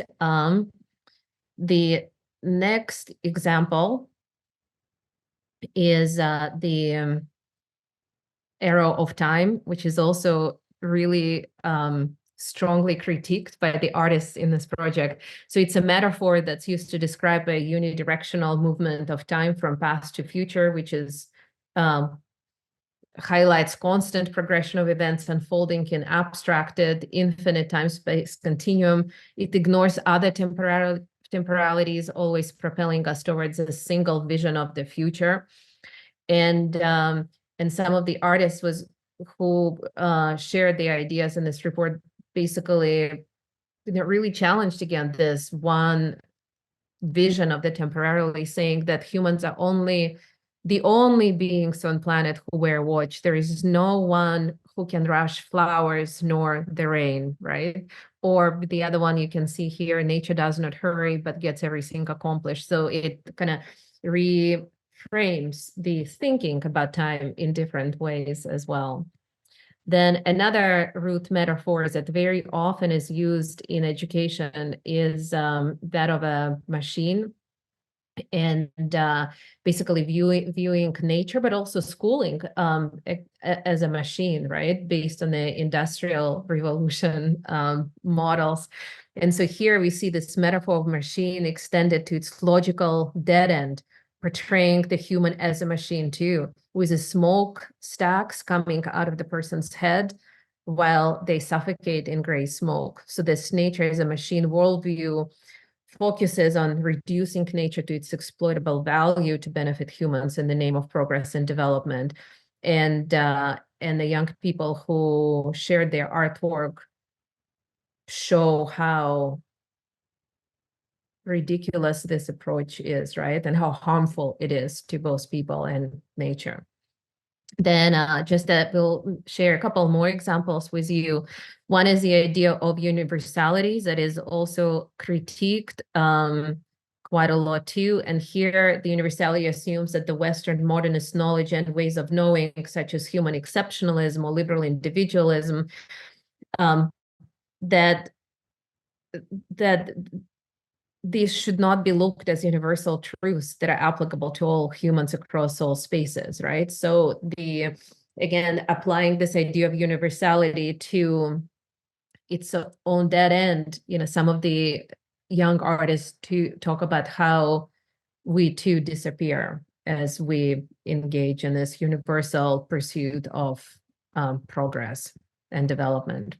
Individualism is another metaphor, which is one of the basics of Western cultural identity, and it's based on the assumption that individual and not the group is a primary figure in society. So each human is seen as autonomous and independent individual whose self-interest takes over the collective good. So rather than finding ways to connect and collaborate, individualism urges people to pursue their personal freedoms and their individual gains, which in turn creates competition among people. So, and while most Western cultures promote individualism, the US artwork portrays the culture of individualism as a real threat to human and non-human existence. And instead, what they talk about is a culture of interdependence, which we will talk a little bit more later as well. So the culture of interdependence and also of collaboration and the connectedness that we have. Human exceptionalism is another one of the other metaphors that young people critique and really propose to uproot. And this artwork really exposes the incompatibility of a human exceptionalism logic with sustainability goals. And then at the same time, it also demonstrate the destructive consequences of capitalist systems for the human and modern human world. So here we see Ramesh Duratkar, also from India, who is reminding us that we are the first generation to know that we are destroying the world, and we could be the last one to do anything about it. And Mariana Maldonado from Mexico City is similarly emphasizes that humans are also animals, offering a collage where humans, animals, knowledge, systems, and environments are interdependent and interconnected. Liz, over to you. Yeah. So with these metaphors in mind, our team's analysis threaded the perspectives from global youth's art and messages and put a diffractive analysis together where we imagined a range of pedagogical turns to challenge policymakers and educators. And you can see those turns from confronting the nature and human divide and resituating the human within Earth's ecological community, and redefining the purpose of education into broader ecological terms. So not just focusing on how do we teach people to make money in our current capitalist and competitive systems, focusing not just on scientific literacy and numeracy, but also looking into ecological literacy as well, and not taking the focus away from the human and the student, but having world-centered pedagogies, learning with the world rather than about or apart from it, and engaging youth in decision-making for their education futures and breaking those generational divides. So to move into how we're activating these turns with the project beyond the deck itself, the project, it encapsulated youth artwork and written responses, and it sends a very strong signal for urgent needs to dismantle the unjust systems and reconfigure our relationships with each other and the planet, and making the education paradigm wheel turn. So this requires deep unlearning of the deep-seated assumptions and dominant models of education we currently have. So there are different ways how we are trying to pedagogically engage with this, right? And actually, and I wanted to say that this project was supposed to be only 1 year long project to coincide with the publication of the UNESCO's report in 2021. But then what happened was that it became a project that took a life of its own, and it's still ongoing. So the website is still live, and anybody can still submit their artwork and ideas and visions. And we constantly update the website with all of the new artwork that is coming in. So, but we do have some printed versions of the cards that you can see on the screen here, and those are used in all kinds of classrooms, classroom conversations. They use as a conversation starters in community meetings, but also in some of the policy making spaces like the UN, and Liz will talk about that a little bit more as well. But the artwork is so powerful, as you can see, that it really cannot be unseen, right? And what we are really hoping is that it, at the very least, these cards, this project, it can facilitate conversations in spaces where these conversations are much needed. And it is perhaps a less maybe threatening way to engage in these conversations, right? Because this artwork can be moving, it can be, but it is not really threatening, right? When you hold it in your hands or when you look at it. So it maybe helps to engage in the conversation in productive ways. But in addition to the cards, we also, I mentioned earlier, produced a policy report, and we'll share the link to the policy report earlier. In the chat as well. But this was really fun to work on this as well, because we tried to really push the boundaries with how we also do conventional report writing. So in this particular report, we analyzed all of the artwork and all of the submissions and linked it with scientific data and with the most recent literature on climate education. But what we did was we also combined it with a lot of art and imagery. And for example, we had an executive summary, but also next to it, we published the poetic summary, where one of the students in the class who was part of the data analysis team, actually wrote perhaps even more powerful summary of the report compared to the executive summary, right? But this report also has, it's meant for policymakers, but at the end of every section of the report, we also have exercises for policymakers, where we make very concrete suggestions for them to pause and step back and also think about what these insights from youth visions have to do with them, right? So some of the exercises ask them to look through the deck of cards, to step outside and fight a climate activist and talk to a climate activist, or just sit in nature, right? And observe some of the things that are happening around them. So, and we were able to share this policy report with lots of people, and Liz will talk about it a little bit more. Yeah, so where is this project going? Who is it going to? So as you can see on your screen, this was the initial launch of the project. This is where it got to go out into the world. And this was at COP26 in Glasgow back in 2021. And you can see the project just being shared with activists, with policymakers. You can see John Kerry up on the screen. So for those of you based in the US, that is our special envoy for climate, though I just got the New York Times notification that he might be stepping down. So little update for everyone today. But this was the launch. This was where it was meant to be shared. This was where we expected it to potentially end, to inspire, but it continued to go, and we continued to share the project in the policy report. So as you can see here, this was at the United Nations Transforming Education Pre-Summit in Paris at the UNESCO headquarters. And if you look to the bottom right and the top right of your screen, you can see the cards printed out on posters, and those were on the fences outside the UNESCO headquarters in Paris, just on display. So subtly incorporating the art, the messages of youth into these spaces, having them physically in the conference spaces, in the rooms, during sessions where you're not necessarily directly talking about the art, directly sharing the messages, but it's people are walking by, people are getting that subtle engagement, and it's getting in their minds the voices of youth. So then this is at the Transforming Education Summit in New York in 2022. You can see the project being shared with both the Vice Secretary General and Secretary General of the UN.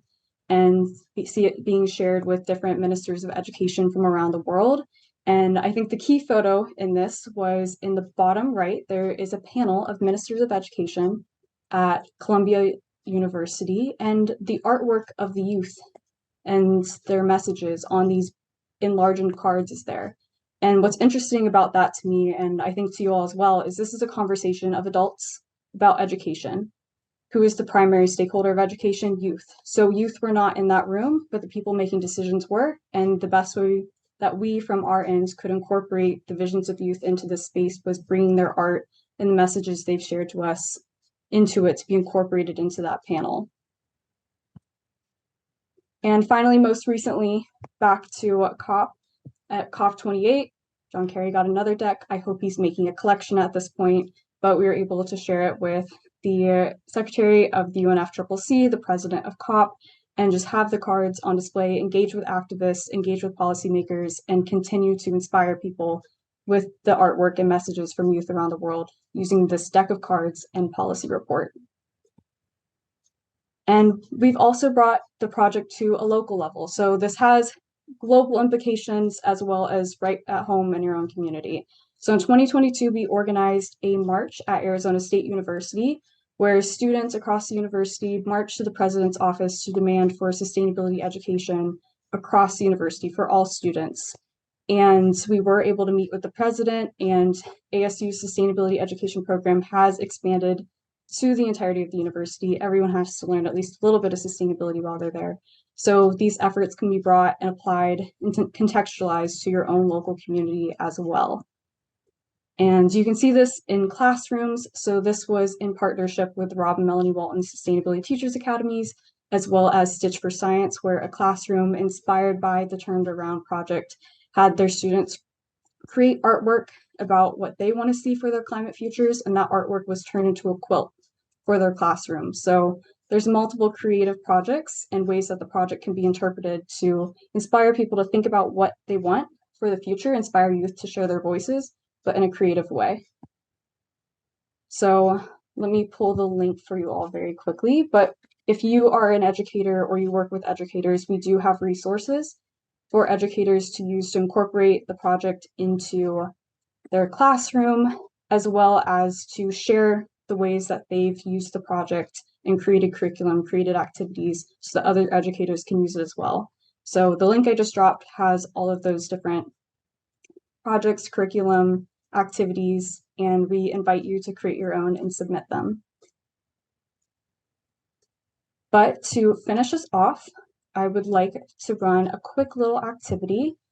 I will drop the link to the Turn It Around website again in the chat, but if everyone would be interested, and you can just share out quickly in going through the website for a minute, picking out a card that really stands out to you, and maybe unmuting yourself, or we'll let the moderator maybe pick on a few hands that are raised, and describe the card that you're looking at, what stands out to you, and how it applies to your personal context with transforming education for climate futures, and how it helps you realize what your role is in this entire movement.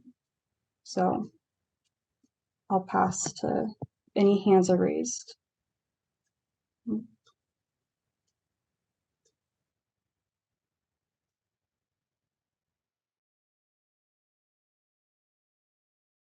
I'm interested in the first image that Dr. Silva shared. It was a torso, and that the hands were opening to show what's inside. What was on the other side of that card?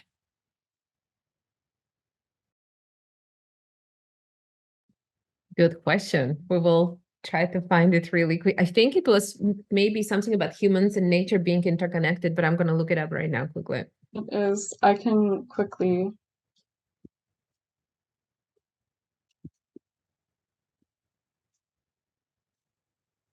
Here.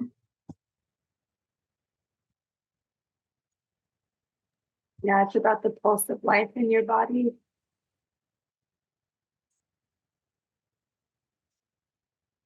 Thank you. Yeah. Julie, did you have any takeaways from that card in terms of your role? Well, not knowing what was reflected on the back of the card, what it said to me, it was a reminder of understanding that inside each person, people are composed of a multitude of feelings, relationships, and that if you were to open any person up, you'd find just a world full of beautiful things. So that was my takeaway from it. It's fantastic. Any other cards that stand out to anyone?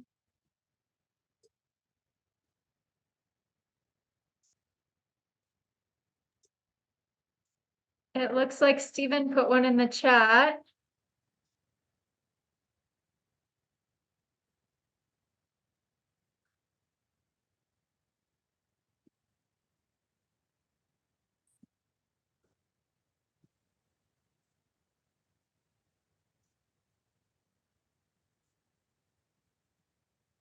Oh yeah, sure. Tracy, let me know if I want to share. Yeah, no, I was just really taking it. It grabbed me, that one, because I like the about to sort of grow out posture of the person in that card, and then yeah,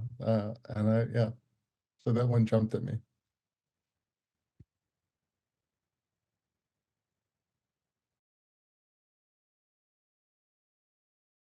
Nagalim?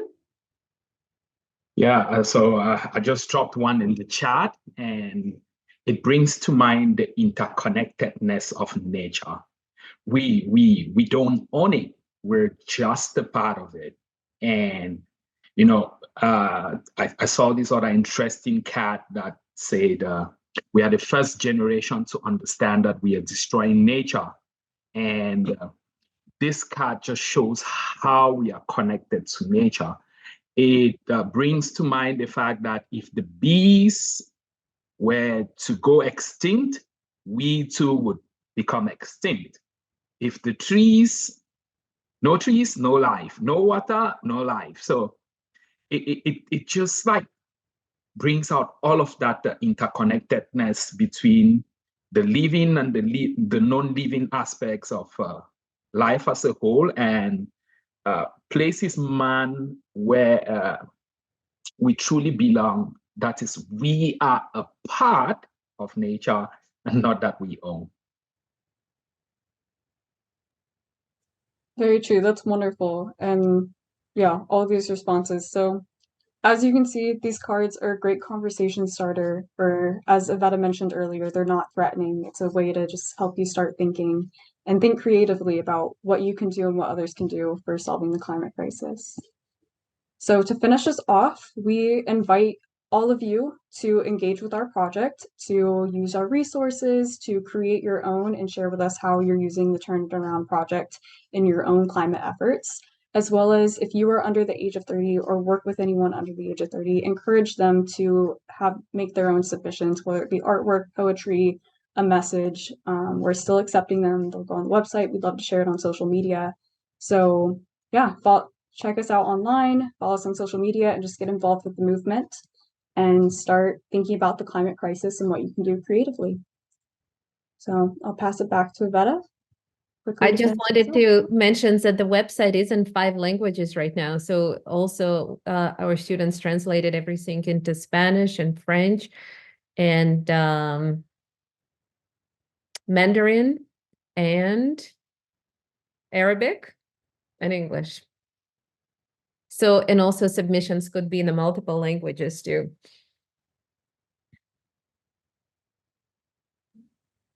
Truly So such much. beautiful work. Thank you both so much. Just your artwork is absolutely stunning and conveying such powerful messages. So thank you for bringing such creativity into activism and sharing youth voices. Nagalim, do you have another question? I was just kind of like leaving feedback. I mean, it's such an incredible tool, and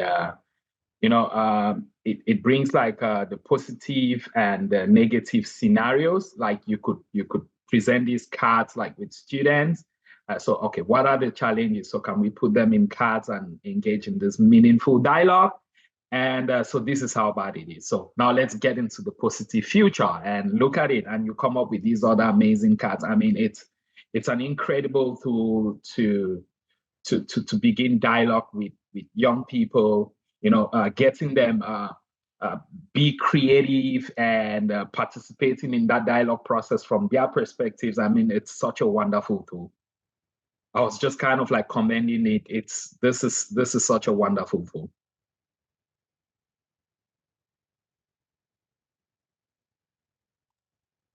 All right, so we have about 6 more minutes for Q&A, and then we're going to move into our final collaborative open discussion with all speakers and participants. So any final questions? Julie, do you have a question? Well, I just wanted to share that I love the way the artwork, it makes it easier to remain present in the conversation because it shifts you to a new space in your brain, takes you out of that fearful place long enough to think and talk and engage. And I'm also wondering which of the 4 turns incorporates Indigenous wisdom. So in our work, that was part of the decolonial turn. So this is where we kind of, at least conceptually, thought that this is where we open up the space for multiple knowledges, right? And knowledge traditions, so not only about the scientific knowledge, but also bring the Indigenous knowledges into the conversation. So that was part of the decolonial turns that we were playing about was, but also what was interesting when we have been sharing this project with other colleagues around the world, people started adding all kinds of other turns to it. The feminist turn that we did not necessarily list or name in our original report, the economic turn that we did not explicitly talk about, but I think that is implicitly probably embedded in the thinking. So it's also an interesting maybe exercise to think about what other turns does this work maybe triggers. Thank you. Thank you so much. We do have some questions in the chat, so I'm just going to scroll up and make sure I haven't missed anyone. John asks, do you have any suggestions on how to continually and directly and verifiably imbue transformational understanding into relatively inflexible or fixed educational models? No, this is a really, really good question. And I think we have been trying to do it. We have been experimenting with multiple strategies. I think that we have learned the hard way that publications alone do not lead to much transformation of education system. So not only because a lot of our academic publications are stored behind the paywalls of academic journals, but also often they're written in a language that is very difficult for people to engage with.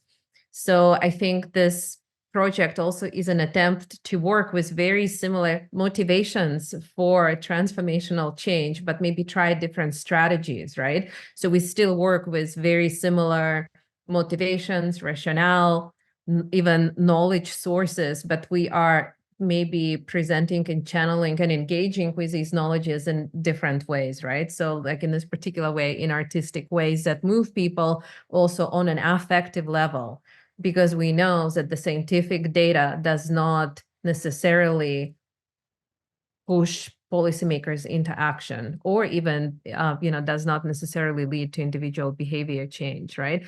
So I think at this point, we are trying all possible strategies we can, from, conference presentations and talks at the COP, the UN climate change conferences, to, this maybe more playful, to community discussions, right?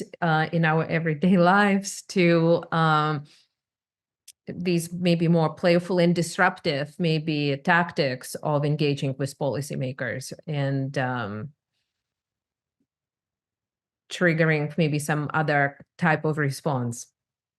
I think we are desperate to try anything we can right now. But I think importantly, and maybe also to connect to the other presenters, I think so often we also we work in parallel with similar goals and not bridging our efforts sufficiently. So I think maybe today's summit is a good reminder how important it is to connect the dots and to really amplify the synergies by joining in coalitions, right? And working together for transformative change.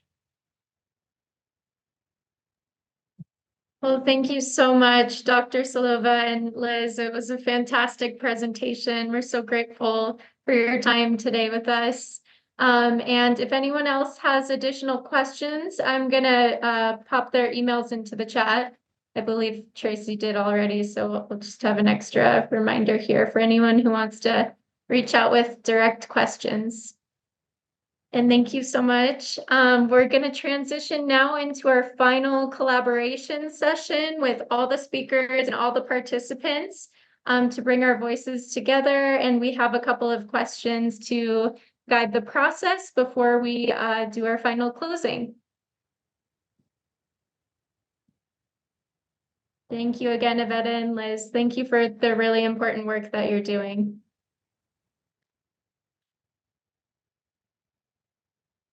Tracy, would you mind just pulling up those questions? Thank you so much. So the first question is, and if you wouldn't like to answer this question and you'd like to share anything else that's on your heart, this is an open floor and we want to hear all of your voices. So the guiding question is, if you were going to offer suggestions to the current educational system on how we can best change, in what ways would those suggestions be?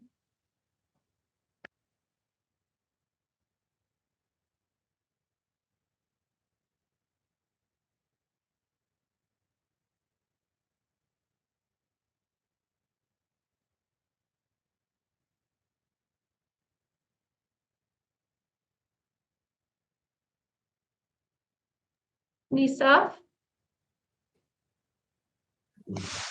Hello. Yeah, I think our current educational system need lots of change and need a transformative approach.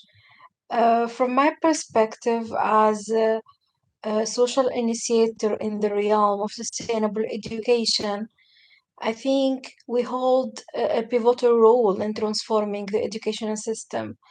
Firstly, I suggest really to uh, uh, to uh, to advocate the integration of sustainable education across curricula and extracurricula also, to develop interdisciplinary courses that not only highlighting the science, but also we need to instill a sense of environmental responsibility among students, because students and even children are lacking green skills development that can leverage innovative methodologies.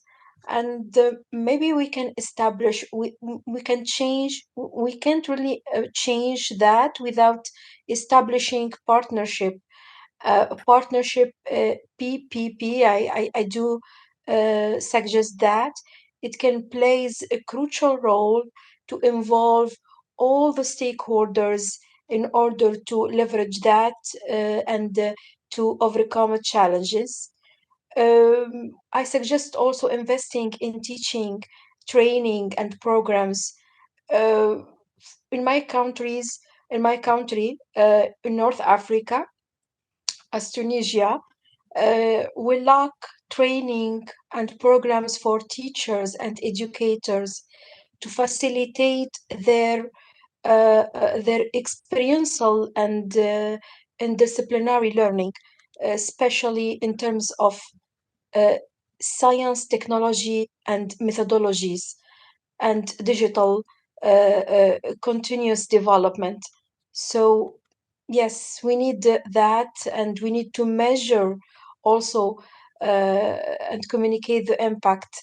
So because without measurement and evaluation, we can't really develop like a key performance indicators to assess such a kind of transformative education.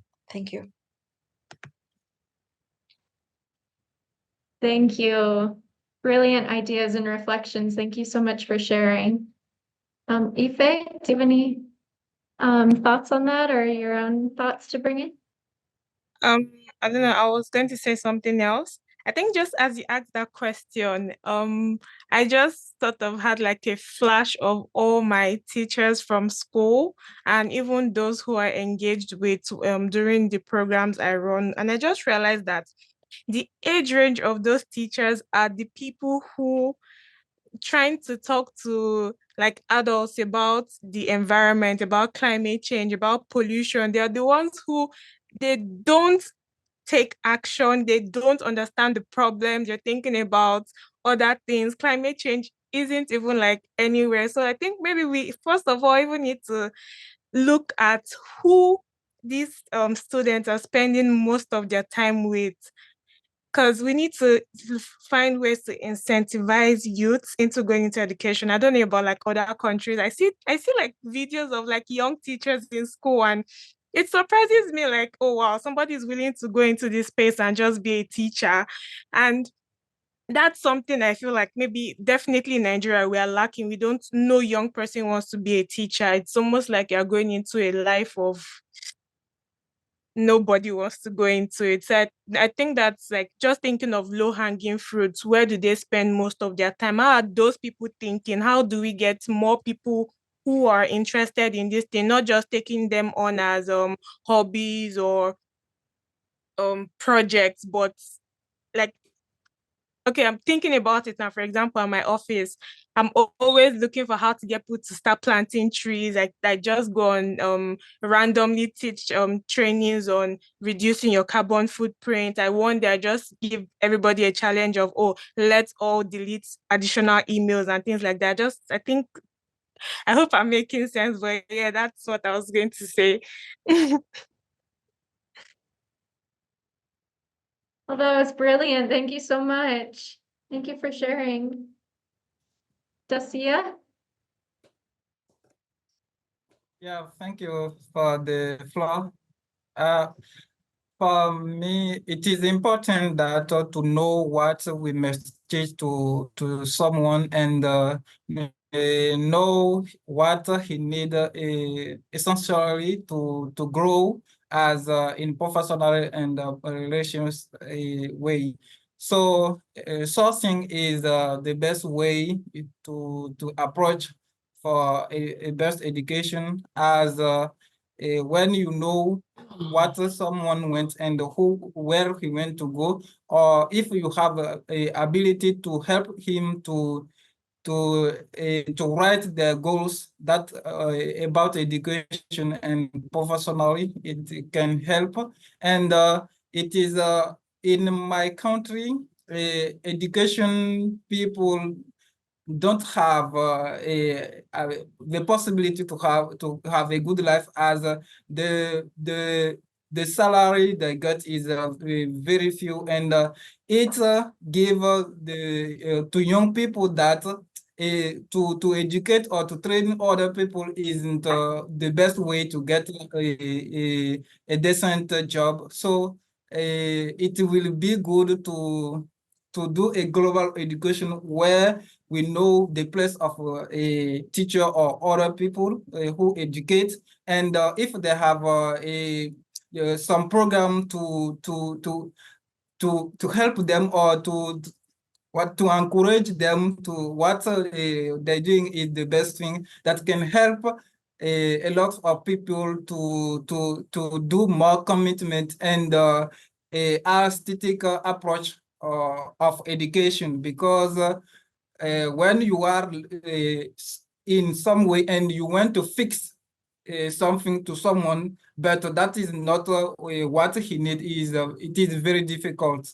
So thank you very much for this summit. I learned a lot, and I'm very happy to be part. Thank you.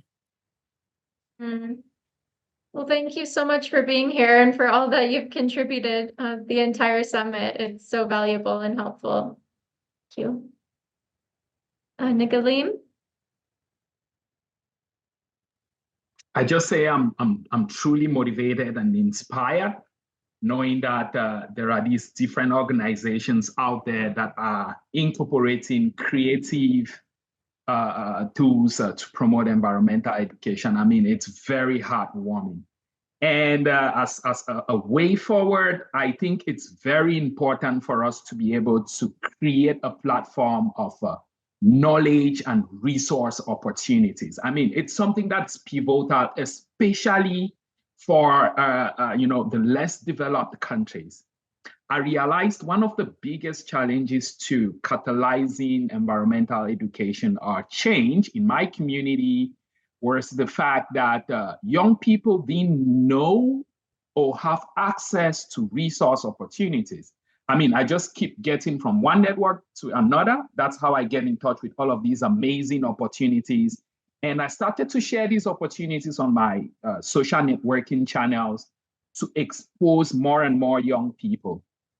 I really wish, like, if stakeholders can come together, UNESCO create a platform of different opportunities, grants and fellowships and contests. I mean, where, like, if you want to, like, if someone asks you, like, how can I learn more about environmentalism and be motivated to take action? I say, okay, just go here. And I wouldn't have to, like, oh, here, this, that. I wouldn't have to go around. I mean, if governments, if civil society organizations can come together and create such a portal, it can really help to create meaningful change.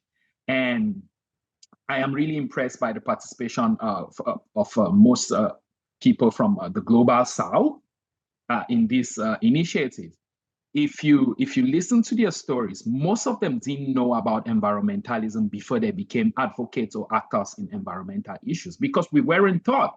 I only learned about this when I was 20, and because I saw mounds of waste on my street, and then I started to wonder, but what can I do about it? And then I started to learn. So I really admire them. I really want to laud them for the efforts, the sacrifices that they are making.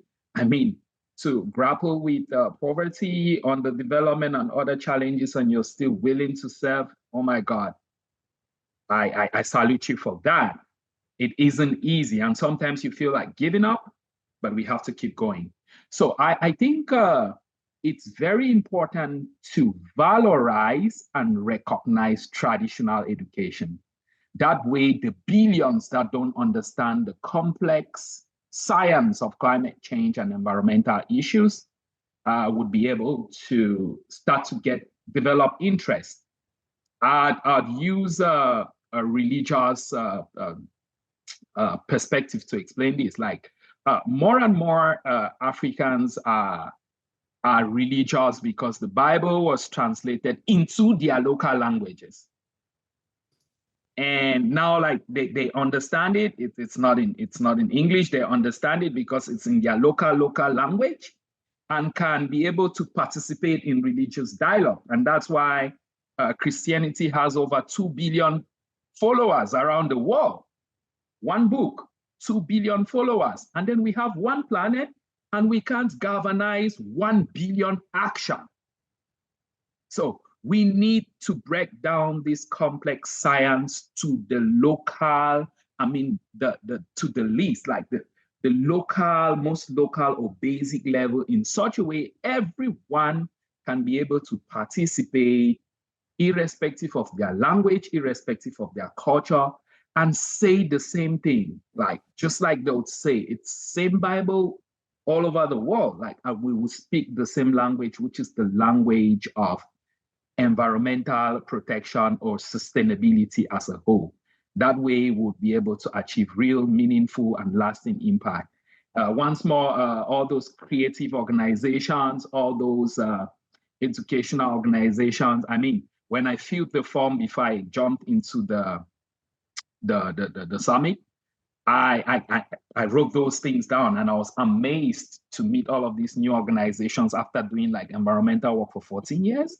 I mean, it's amazing to connect with you all. It's amazing to learn about the work you're doing.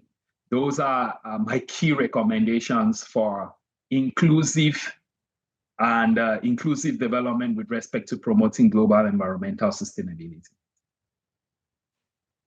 Thank you so much. That brilliant shares, and we can agree more with what you're sharing. So hopefully we can continue collaboration with you in the future and bring all of these brilliant ideas together. We have only a few more minutes left. So we'll go ahead and answer a couple more questions. I'm also posing a question in the chat, just to kind of ponder on. And Steve, I think you're up next. Hello guys, I'm Steve Misati from Kenya.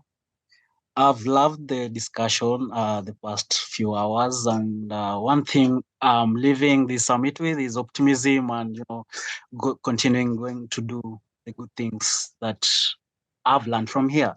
So basically answering the question that was posed, I think for me, I'll actually answer it in 4 formats. Like my answer is in 4 formats.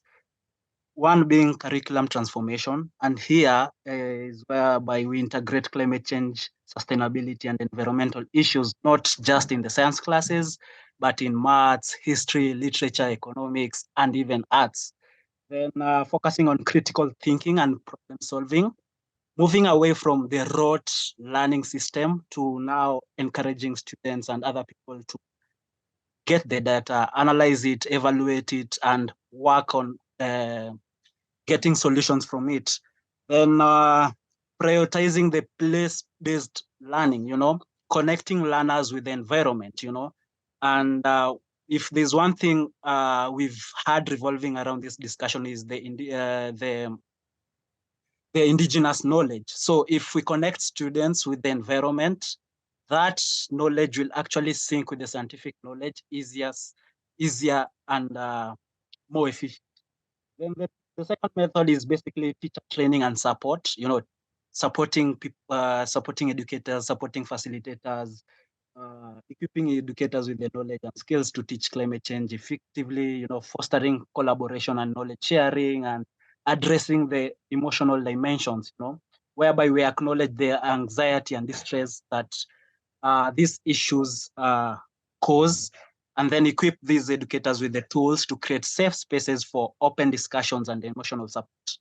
Then the third method is basically the system-wide changes, where there's the policies, where we advocate for national and local policies that prioritize climate education in schools and allocate adequate fundings for curriculum development, teacher training, and infrastructure improvements.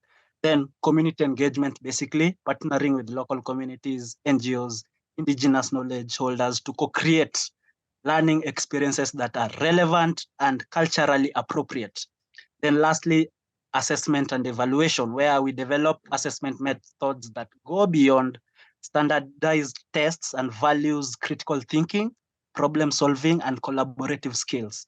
So if we connect that, I feel like our systems currently, yes, they are working, but there's more potential to it. And if we come together collectively, put our individual actions together, then I think we can change it and make it more effective, more efficient, and we can reach masses with it. Thank you so much. It was nice meeting you all, gathering these insights, and I hope we can continue collaborating in various ways and various places that we are together. Thank you. Absolutely. Thank you so much for your share, Steve. We are gonna go ahead and wrap up for the last 2 minutes. That said, if you did have any other final answers that you'd like put into the overall AI synthesis and summary of the summit, or if you have any questions for the WSS team, you can email us. I'm gonna put our email address in the chat. And with that, I'm going to kick it over to Tracy to give our final closing remarks. Thank you so much.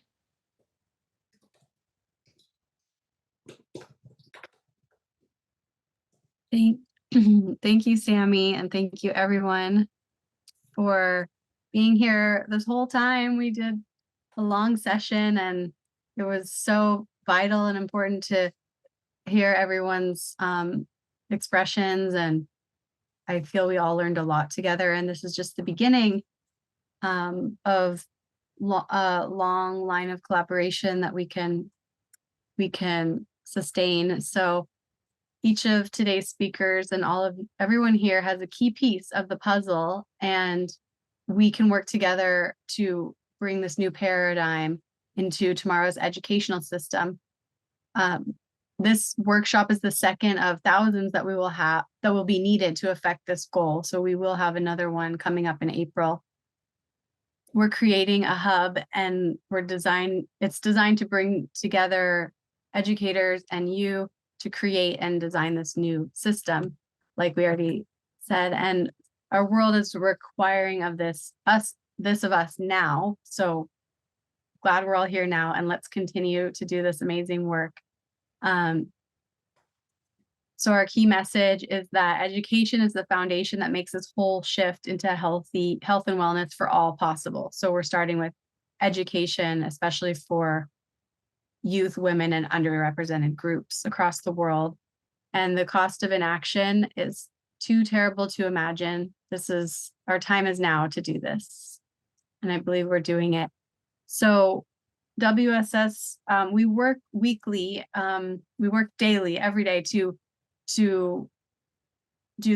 create a summit like this and on other projects that relate to sustainability for all. So if you want to collaborate with us, you're welcome to fill out the collaboration form.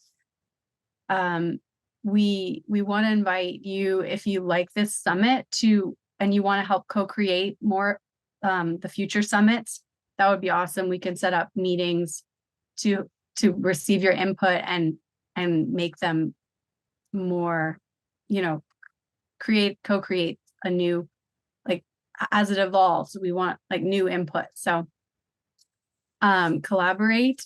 And if you just have a question or an idea that pops up after today, you can use this email, connect@wssnow.org.